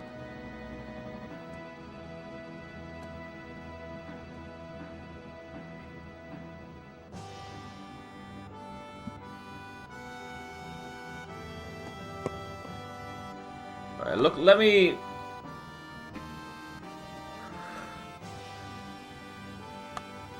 How is that self-deprecating? Maybe I prefer it like that.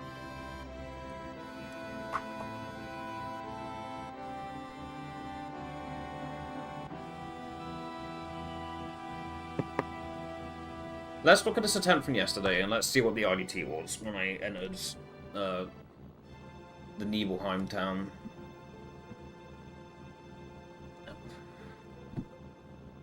I'll look at the estimated IDT.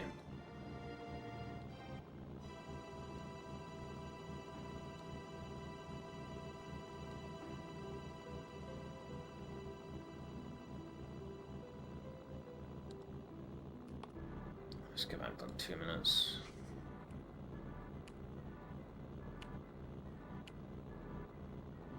So IDT was like what? 255.04. So let's put the IDT to 254.44.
I select on here.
What was it? 234.44. So yeah, let's pick the 234.44.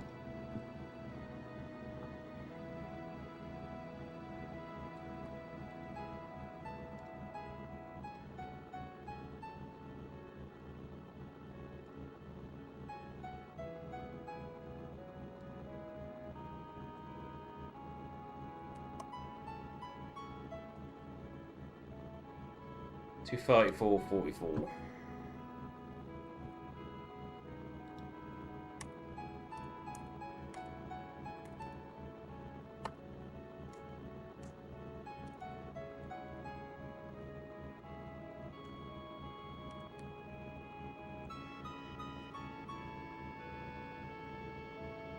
$5.504. 25504, 234.44. Yeah.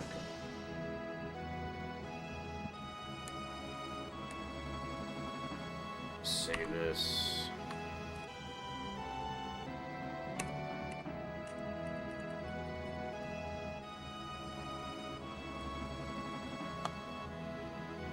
Off.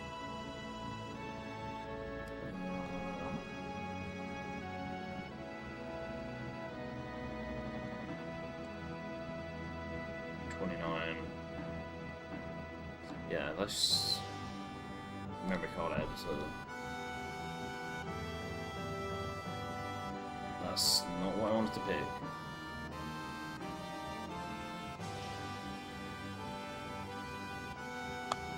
Let's export save one. I don't know where I'm gonna put it. Dock station. Cards. Evil.mcs. Let's delete that.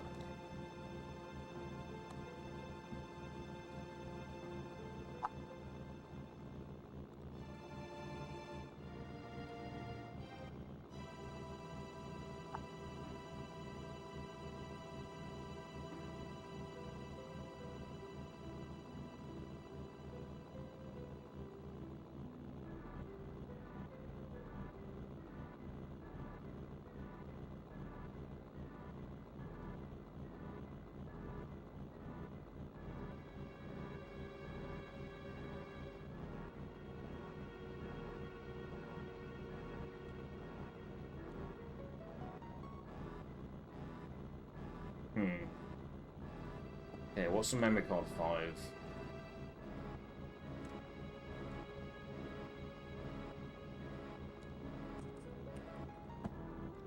Game properties, memory card, shared, 5.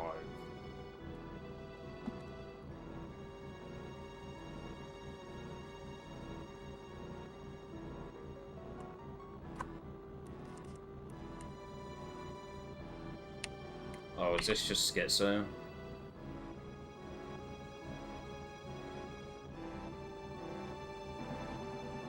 No, start disk 4. Memory card editor.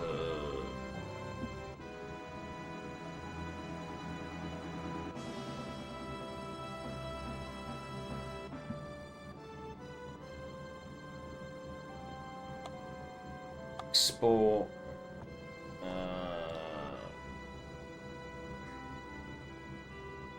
Dock station. Mem cards. SOD1, the MCS. And delete that. Delete.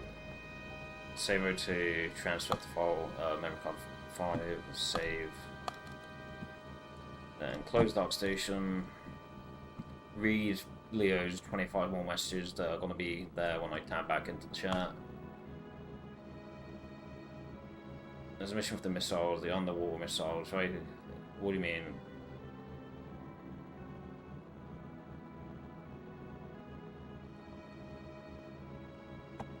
You're not going to speedrun Lemon. You're a Klaus main. You refuse to switch to another character when you'd save 5 seconds on a linear screen where there's nothing else going on. You would literally, on a screen where it's literally just get from point A to B, you could switch character and just save 5 seconds. And there's several points in the run like that, but you're like, oh no, I'm a Klaus main. I don't want to switch to Violet. You're not going to speedrun Lemon. It's not. I mean, if you do the skips, it becomes a speedrun, even if you don't do those not so brain dead decisions early game. If you did the skips, it becomes a speedrun, but little points like that where it's like, it's literally the most simple brain dead line ever, which you could save 5 seconds by just switch to another character so you're close to the door. You refuse to do because you're a Klaus main. So if it was a hard thing to do to switch to a little character to get to the door faster, I can understand someone not doing that, but it's literally just generic brain dead licensed game linear screen where you can save several seconds by switching to the other character to get to the door sooner. Just little stuff like that adds up over the course of the run. Like, it really does.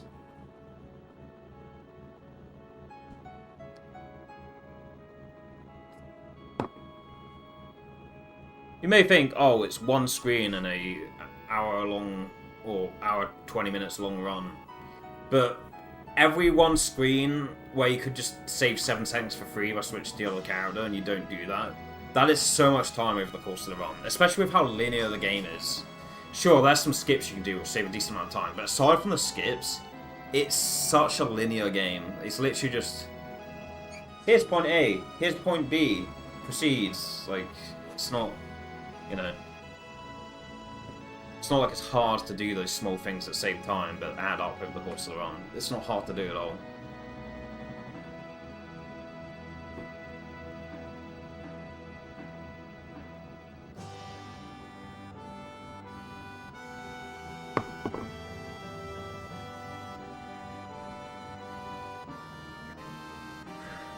If you're like, oh, I'll weave that in later, sure, I'd understand that.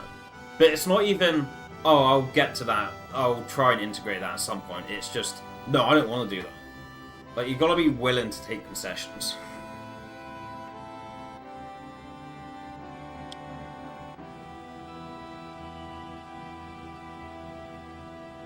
Like, you can brush off some things. Brushing off every piece of advice that gets given to you, you're not going to get anywhere. You gotta internalize and implement some stuff. If you just brush it all off, you're not really going to get anywhere. You might get like a 5-minute PB, but beyond that, like, you might be stumped. You might be stuck. You got to keep an open mind and be willing to, like, you know, look at stuff that you might not implement immediately, but you're looking to implement that down the line.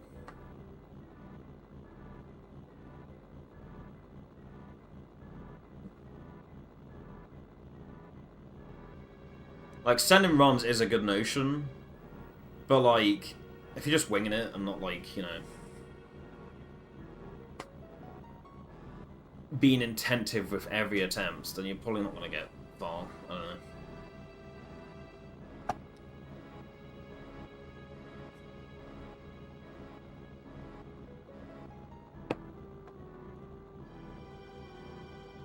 But I've been yapping for the past hour, so whatever cushion we've had, or whatever cushion we would have had for doing what I'm about to do, we don't really have. I'm just going to have to hope Temple plays ball, I guess, and hope to get the correct formations. Because our form ID or our formation ID isn't where it's supposed to be at this point in the run, because we've just soft reset from Shinra, I don't know what the formation's going to be, so we might just not be able to do it anyway, but let's see.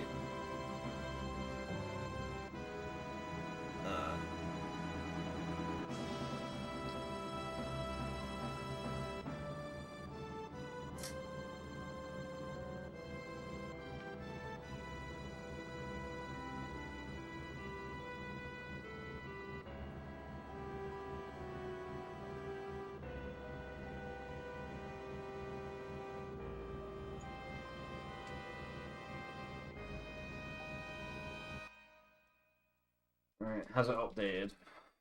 Oh, we need to go to memory card 5, not 1.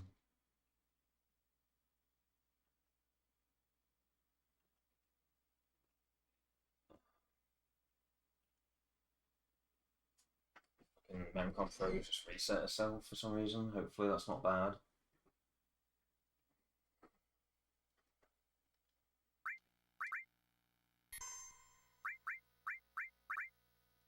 Okay, yeah, save's updated now.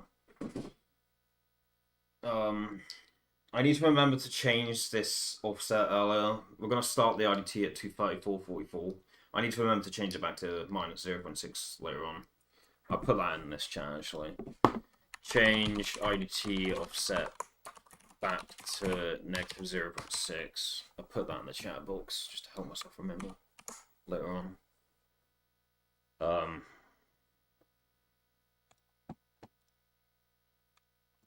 IDT 234.44. Oh, we gotta do it in seconds. So what's that like? So 3600 times 2, that's gonna be 7200.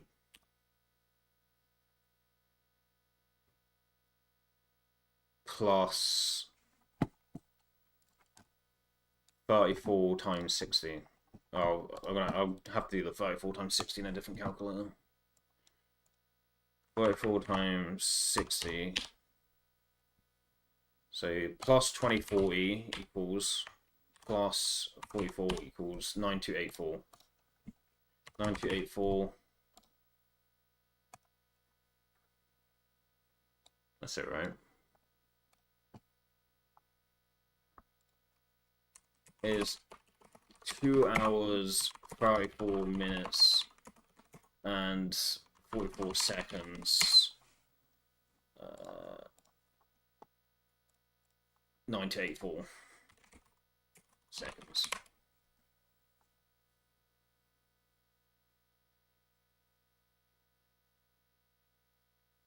Unit converter. 9 to 84 seconds equals 2.58 hours equals 2 hours, 34 minutes, and 43 seconds. Yeah, okay, well, that's basically correct. There's probably just a rounding error. This website I'm looking at is, yeah, it's like a rounding error. So I'm pretty sure 9284 is correct. But I have to make sure I don't save that. I need to change the offset back later.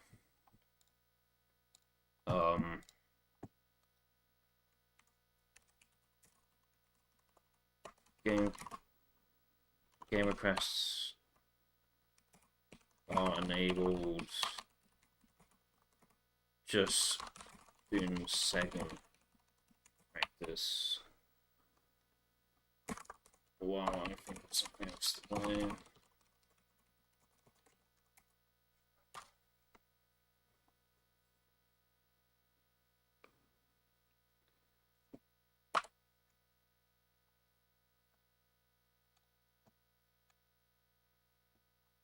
Yeah.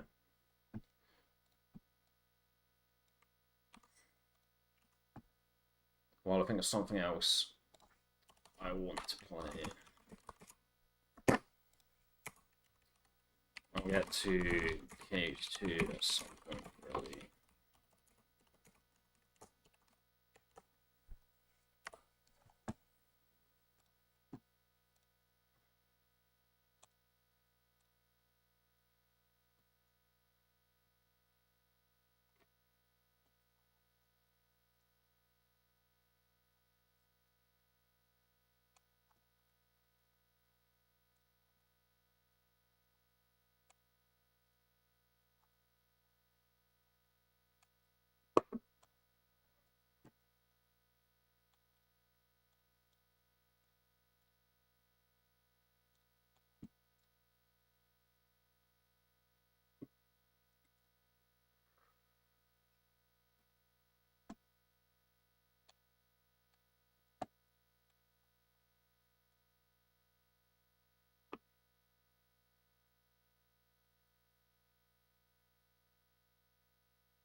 What do I do?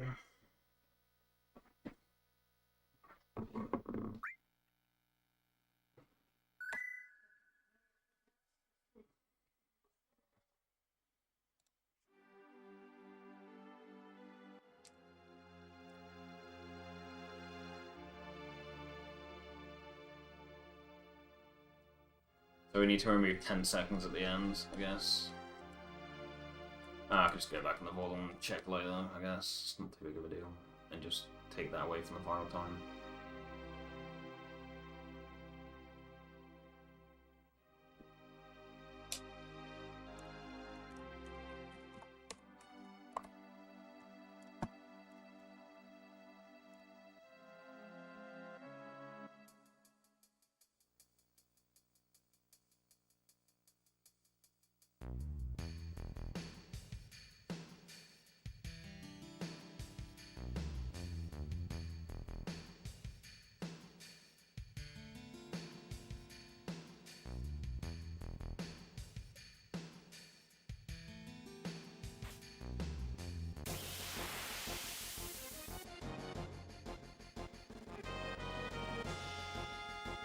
You don't typically defend with this formation, but with the formation we're supposed to... I know it's spelled like that, Saucy. You are correct.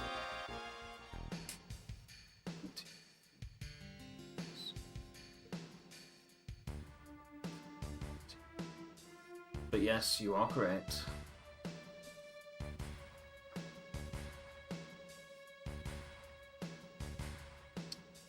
Yeah, with the formation we're expected to get there, I would typically defend, so I just decided to defend, but you typically don't defend with that specific formation.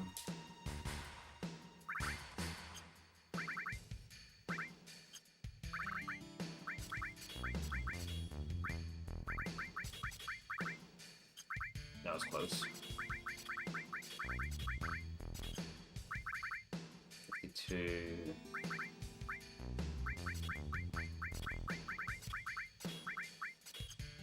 I have to hope we don't get a high roll with Cloud, because he has a 32 magic attack.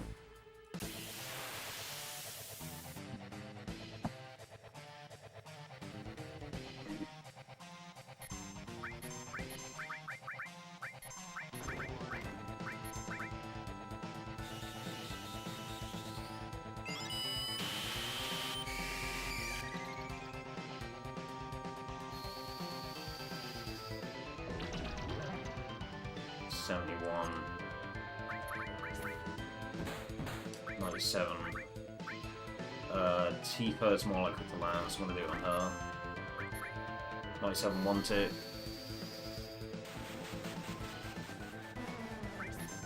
.98 1 tick.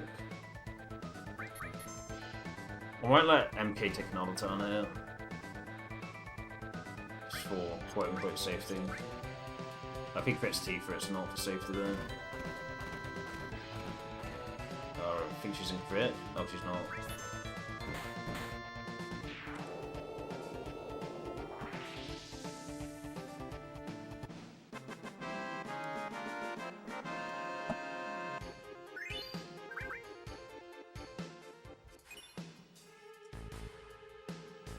Delay. Didn't catch it in time. I think there's a 35 here. 34. This is hold 1. We need to do a menu here anyway, so it's fine that it's a hold 1.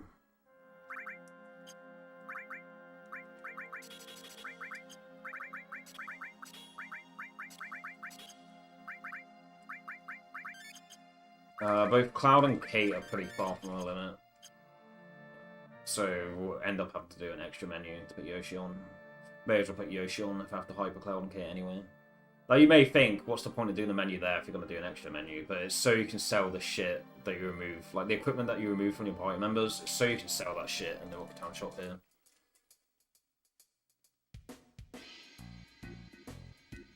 I mean, I guess you could do the Hyper.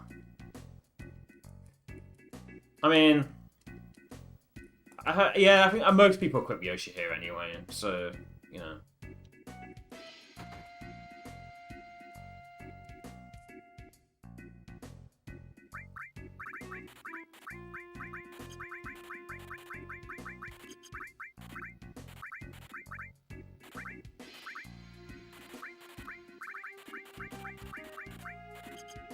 need our guild to be around 2400 so that I'm on track to only needing to use 4 Tri-Stoners after my deal at 4 combo.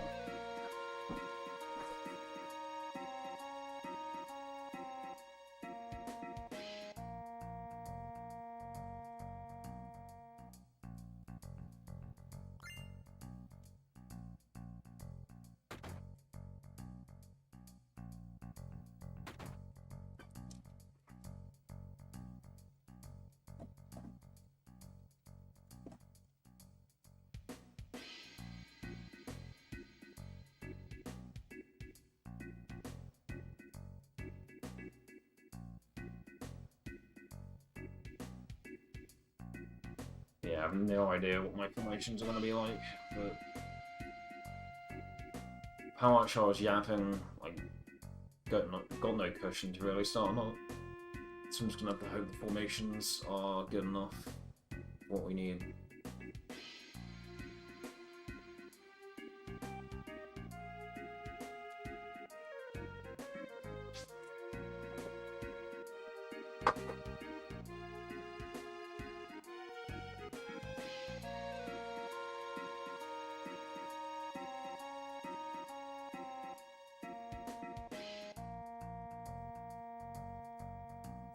The worst set in the world. Could have been worse.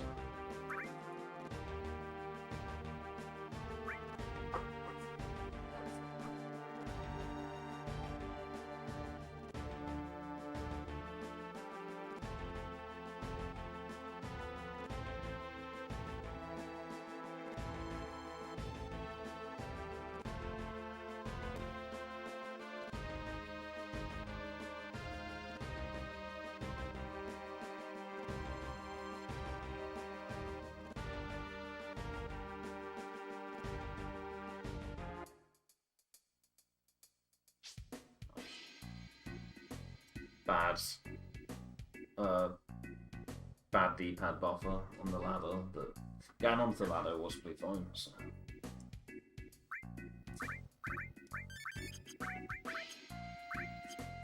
Oh, god damn it, dude, come on. Can't be making that mistake in a natural run. Having to open the menu a second or third time is slowed.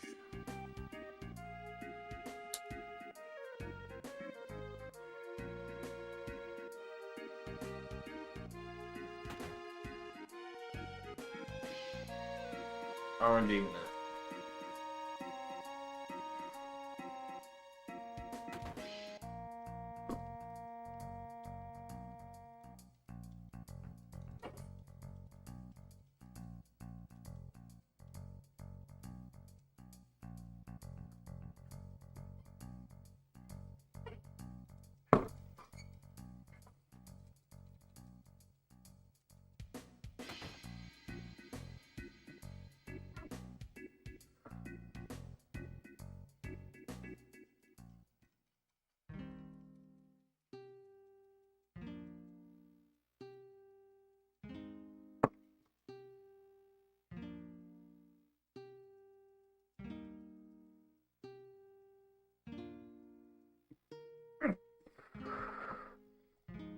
Oh yeah, my bitrate is still on 2K. How's it look?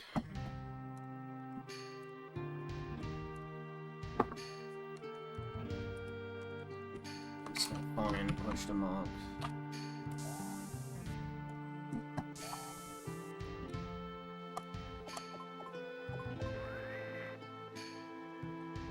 PK bitrate probably looks shit with the scan lines, but whatever.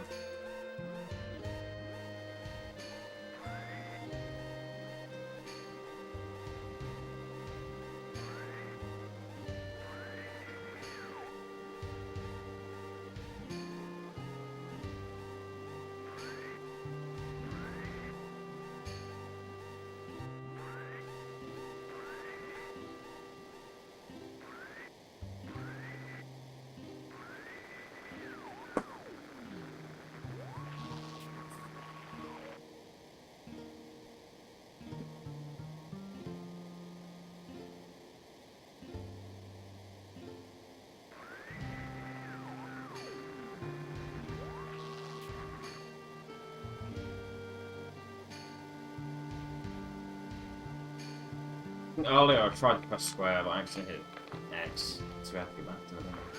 It's whatever, it's not that big of a deal. Still just unnecessary time loss.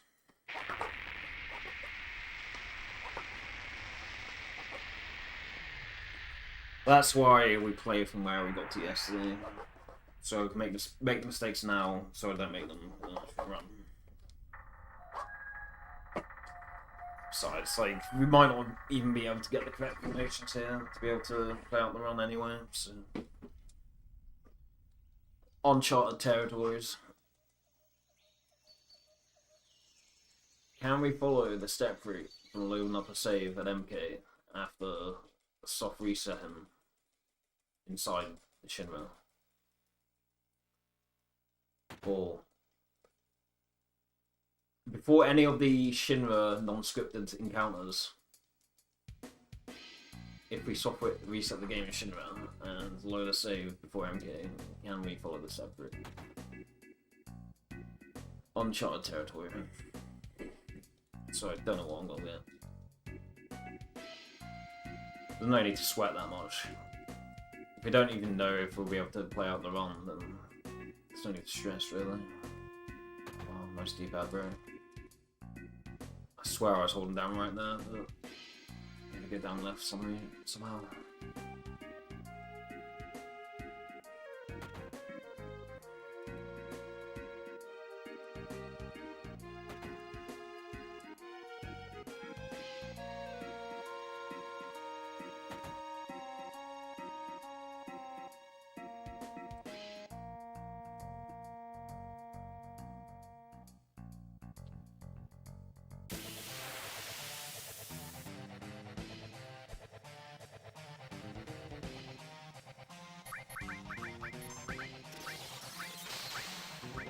He's got his limit now.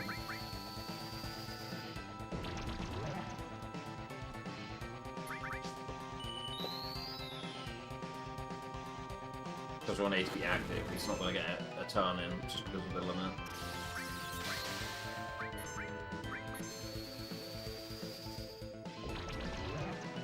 Okay, I guess we're going to use dice.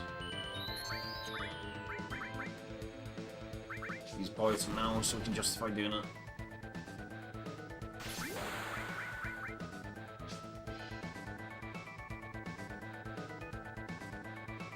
Terrible.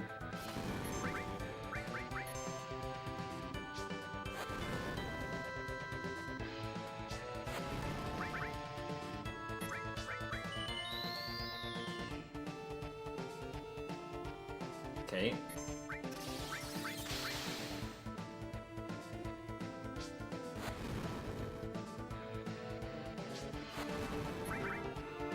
We have so many volleys in this save, holy shit.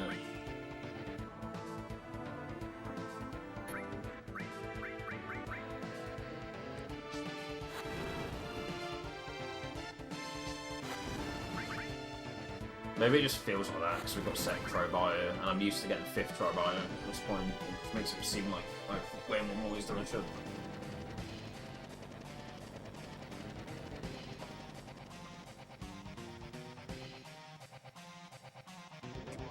I can't be fucked to look at my monitor right now. I can't, unless I look at my monitor, I can't do bumper scroll a minute. Like, the visual cues are just too hard on CRT. Everything else, the visual cues are fine for on my CRT, everything else feels fine, but bumper scroll a minute, I mean, yeah, I do elevator with my CRT and it's fine, but that's because I practiced it, like, you know, I practiced elevator minute so much, I'm just used to the visual cues on my CRT that Bronco to Cole, I've maybe put like 5 hours into max. I can get it sometimes if I play off the monitor, but with CRT I can't. I can't be fucked with my monitor right now, so yeah, not gonna do it. Not gonna do it.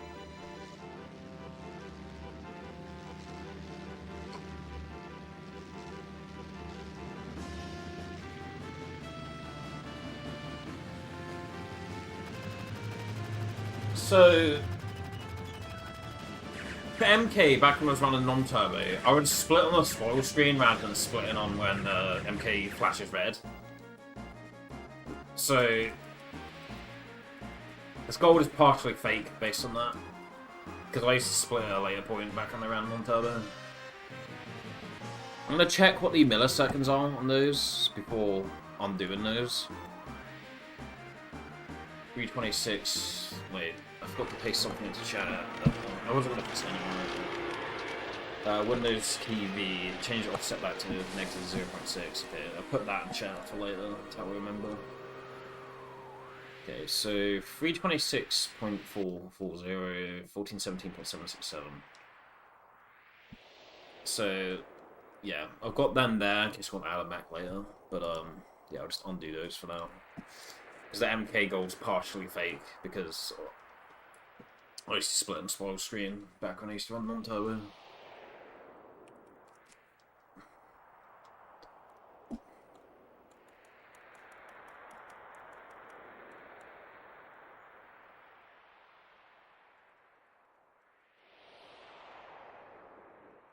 Which means the pace powers are going to have to be disappointed for like 26 minutes or so. For the next 25 minutes, the pace powers are going to be bored. But...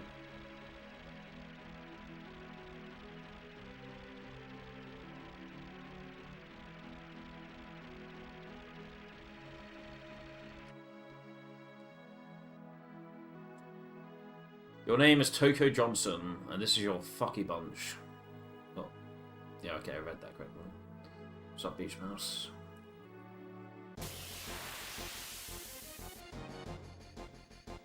Oh, fantastic. Love this formation.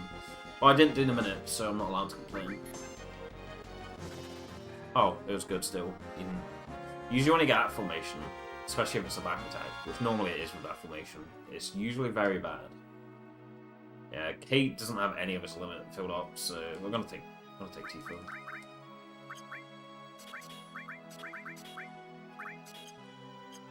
It's a very bad, like, it's a very low IQ, like, how do I word this?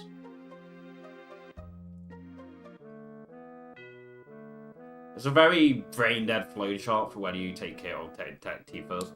And first of all, you should never flip-flop between the two. You should go into your run dead set on either you take Kate or Tifa. Unless one of them dies. If either Kate or Tifa dies during Material Keeper, you should probably take the other one. Aside from that, if both your Kate and Tifa survive, you should always go in the game plan of taking a specific person. So, first and foremost, you shouldn't be flip-flopping between the two. But if you are going to flip-flop between the two, the flowchart shouldn't be, does Kate have a limit ready? Like, your decision-making based on who you take between the two should never come down to that. It's a very bad way of thinking about it. But I am simple and I'm stupid, so that's how I decide whether I take Tifa or Kate.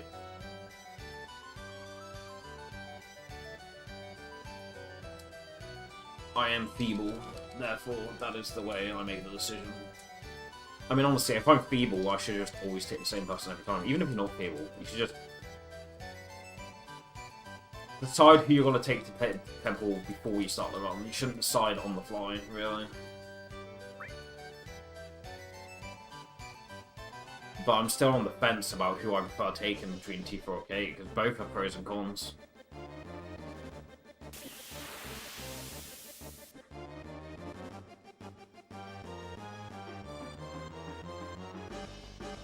I don't have enough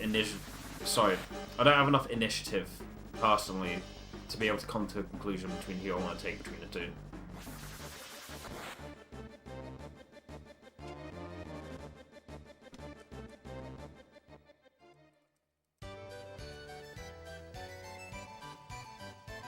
Unless someone I look up who specifically says to me, you should take Kate, or you should take Tifa, I'm unable to make that decision on my own, so I flip-flop between the two.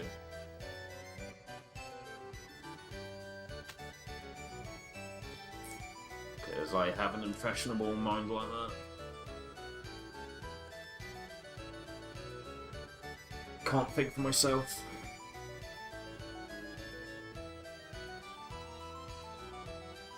Unless I'm in a voice chat one day and someone I look up to that I can tell that they're not memeing, like, says like, oh, you should always take Kate, or you should always take Tifa. Unless that was something I heard, I would I'm not able to make the decision on my own. Therefore, I flip-flop between the two based on a very stupid decision, which is, does Kate have a limit ready? If not, take Tifa. That should never be, like, the deciding factor between the two. Just the way my brain works. You're watching Mori.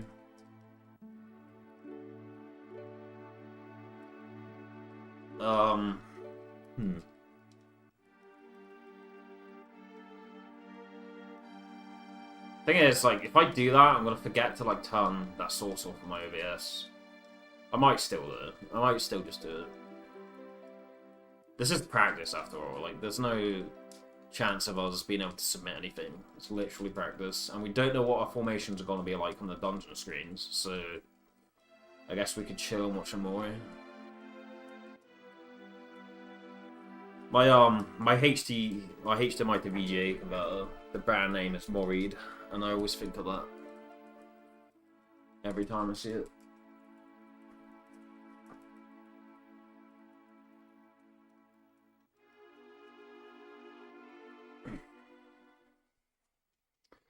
Speaking of impressionableness,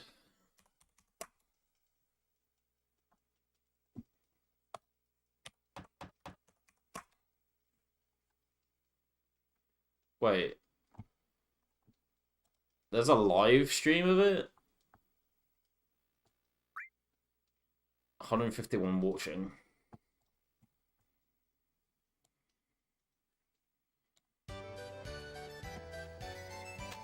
Obviously it's not live, but like, you know, there's like a, I guess it's like some like 24/7 channel or whatever.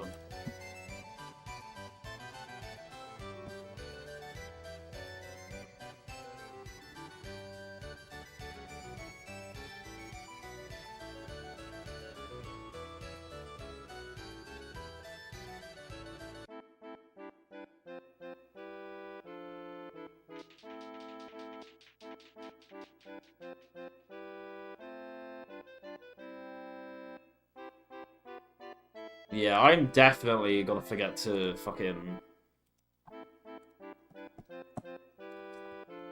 Definitely gonna forget to turn this off afterwards. I'm gonna move it on.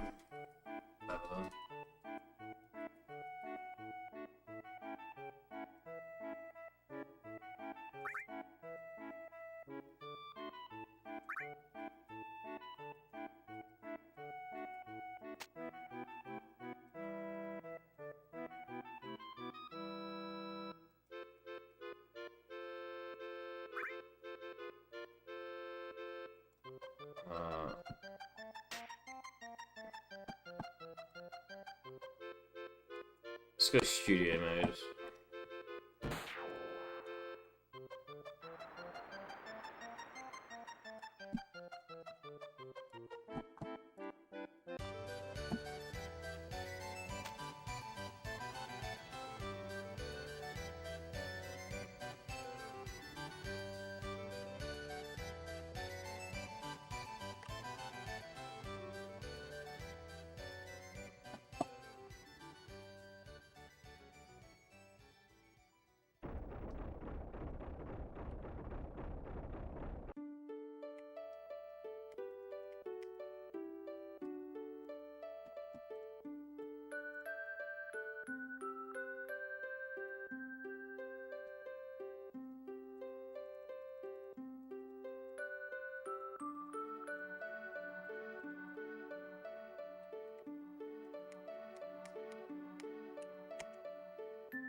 Yeah, like, there's no risk of me, like, obscuring my game feed and that making this invalid, because it's already invalid. There's no category for what the fuck I'm doing right now. It'd be impossible to police this segment bullshit I'm doing. So yeah, I'll just leave it like that, I guess, until someone says they're annoyed about it. Let's see.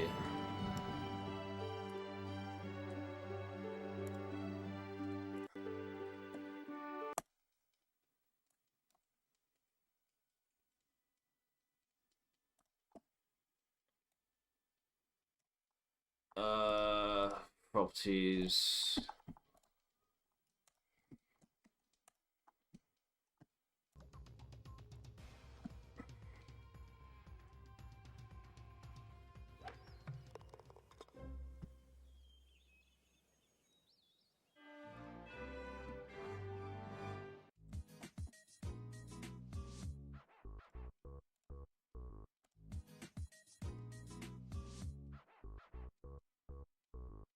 No tests off limits. And the results are in. Mari. The DNA test results will bring these guests to tears. Bring them to the edge of violence. Woo! And bring them to their knees. So I can hear the game, but you can't. DNA test to prove that Brian is the father. To Brian and his whole family.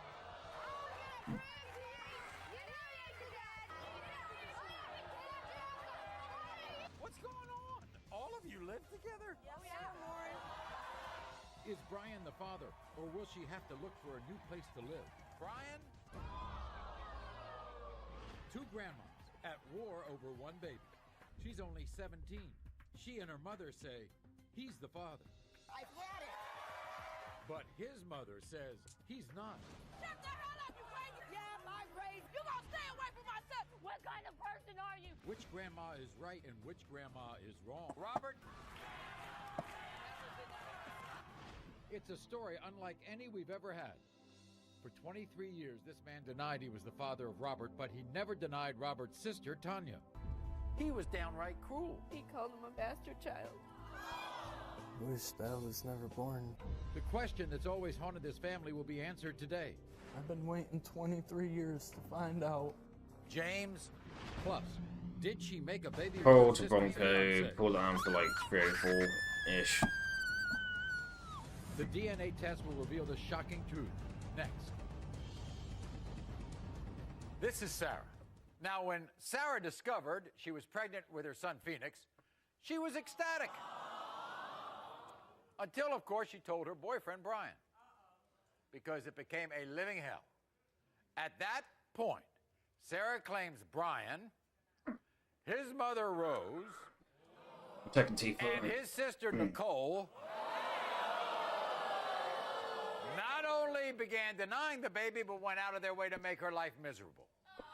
So before we hear from Sarah, listen to what Brian, Rose, and Nicole had to say about all this.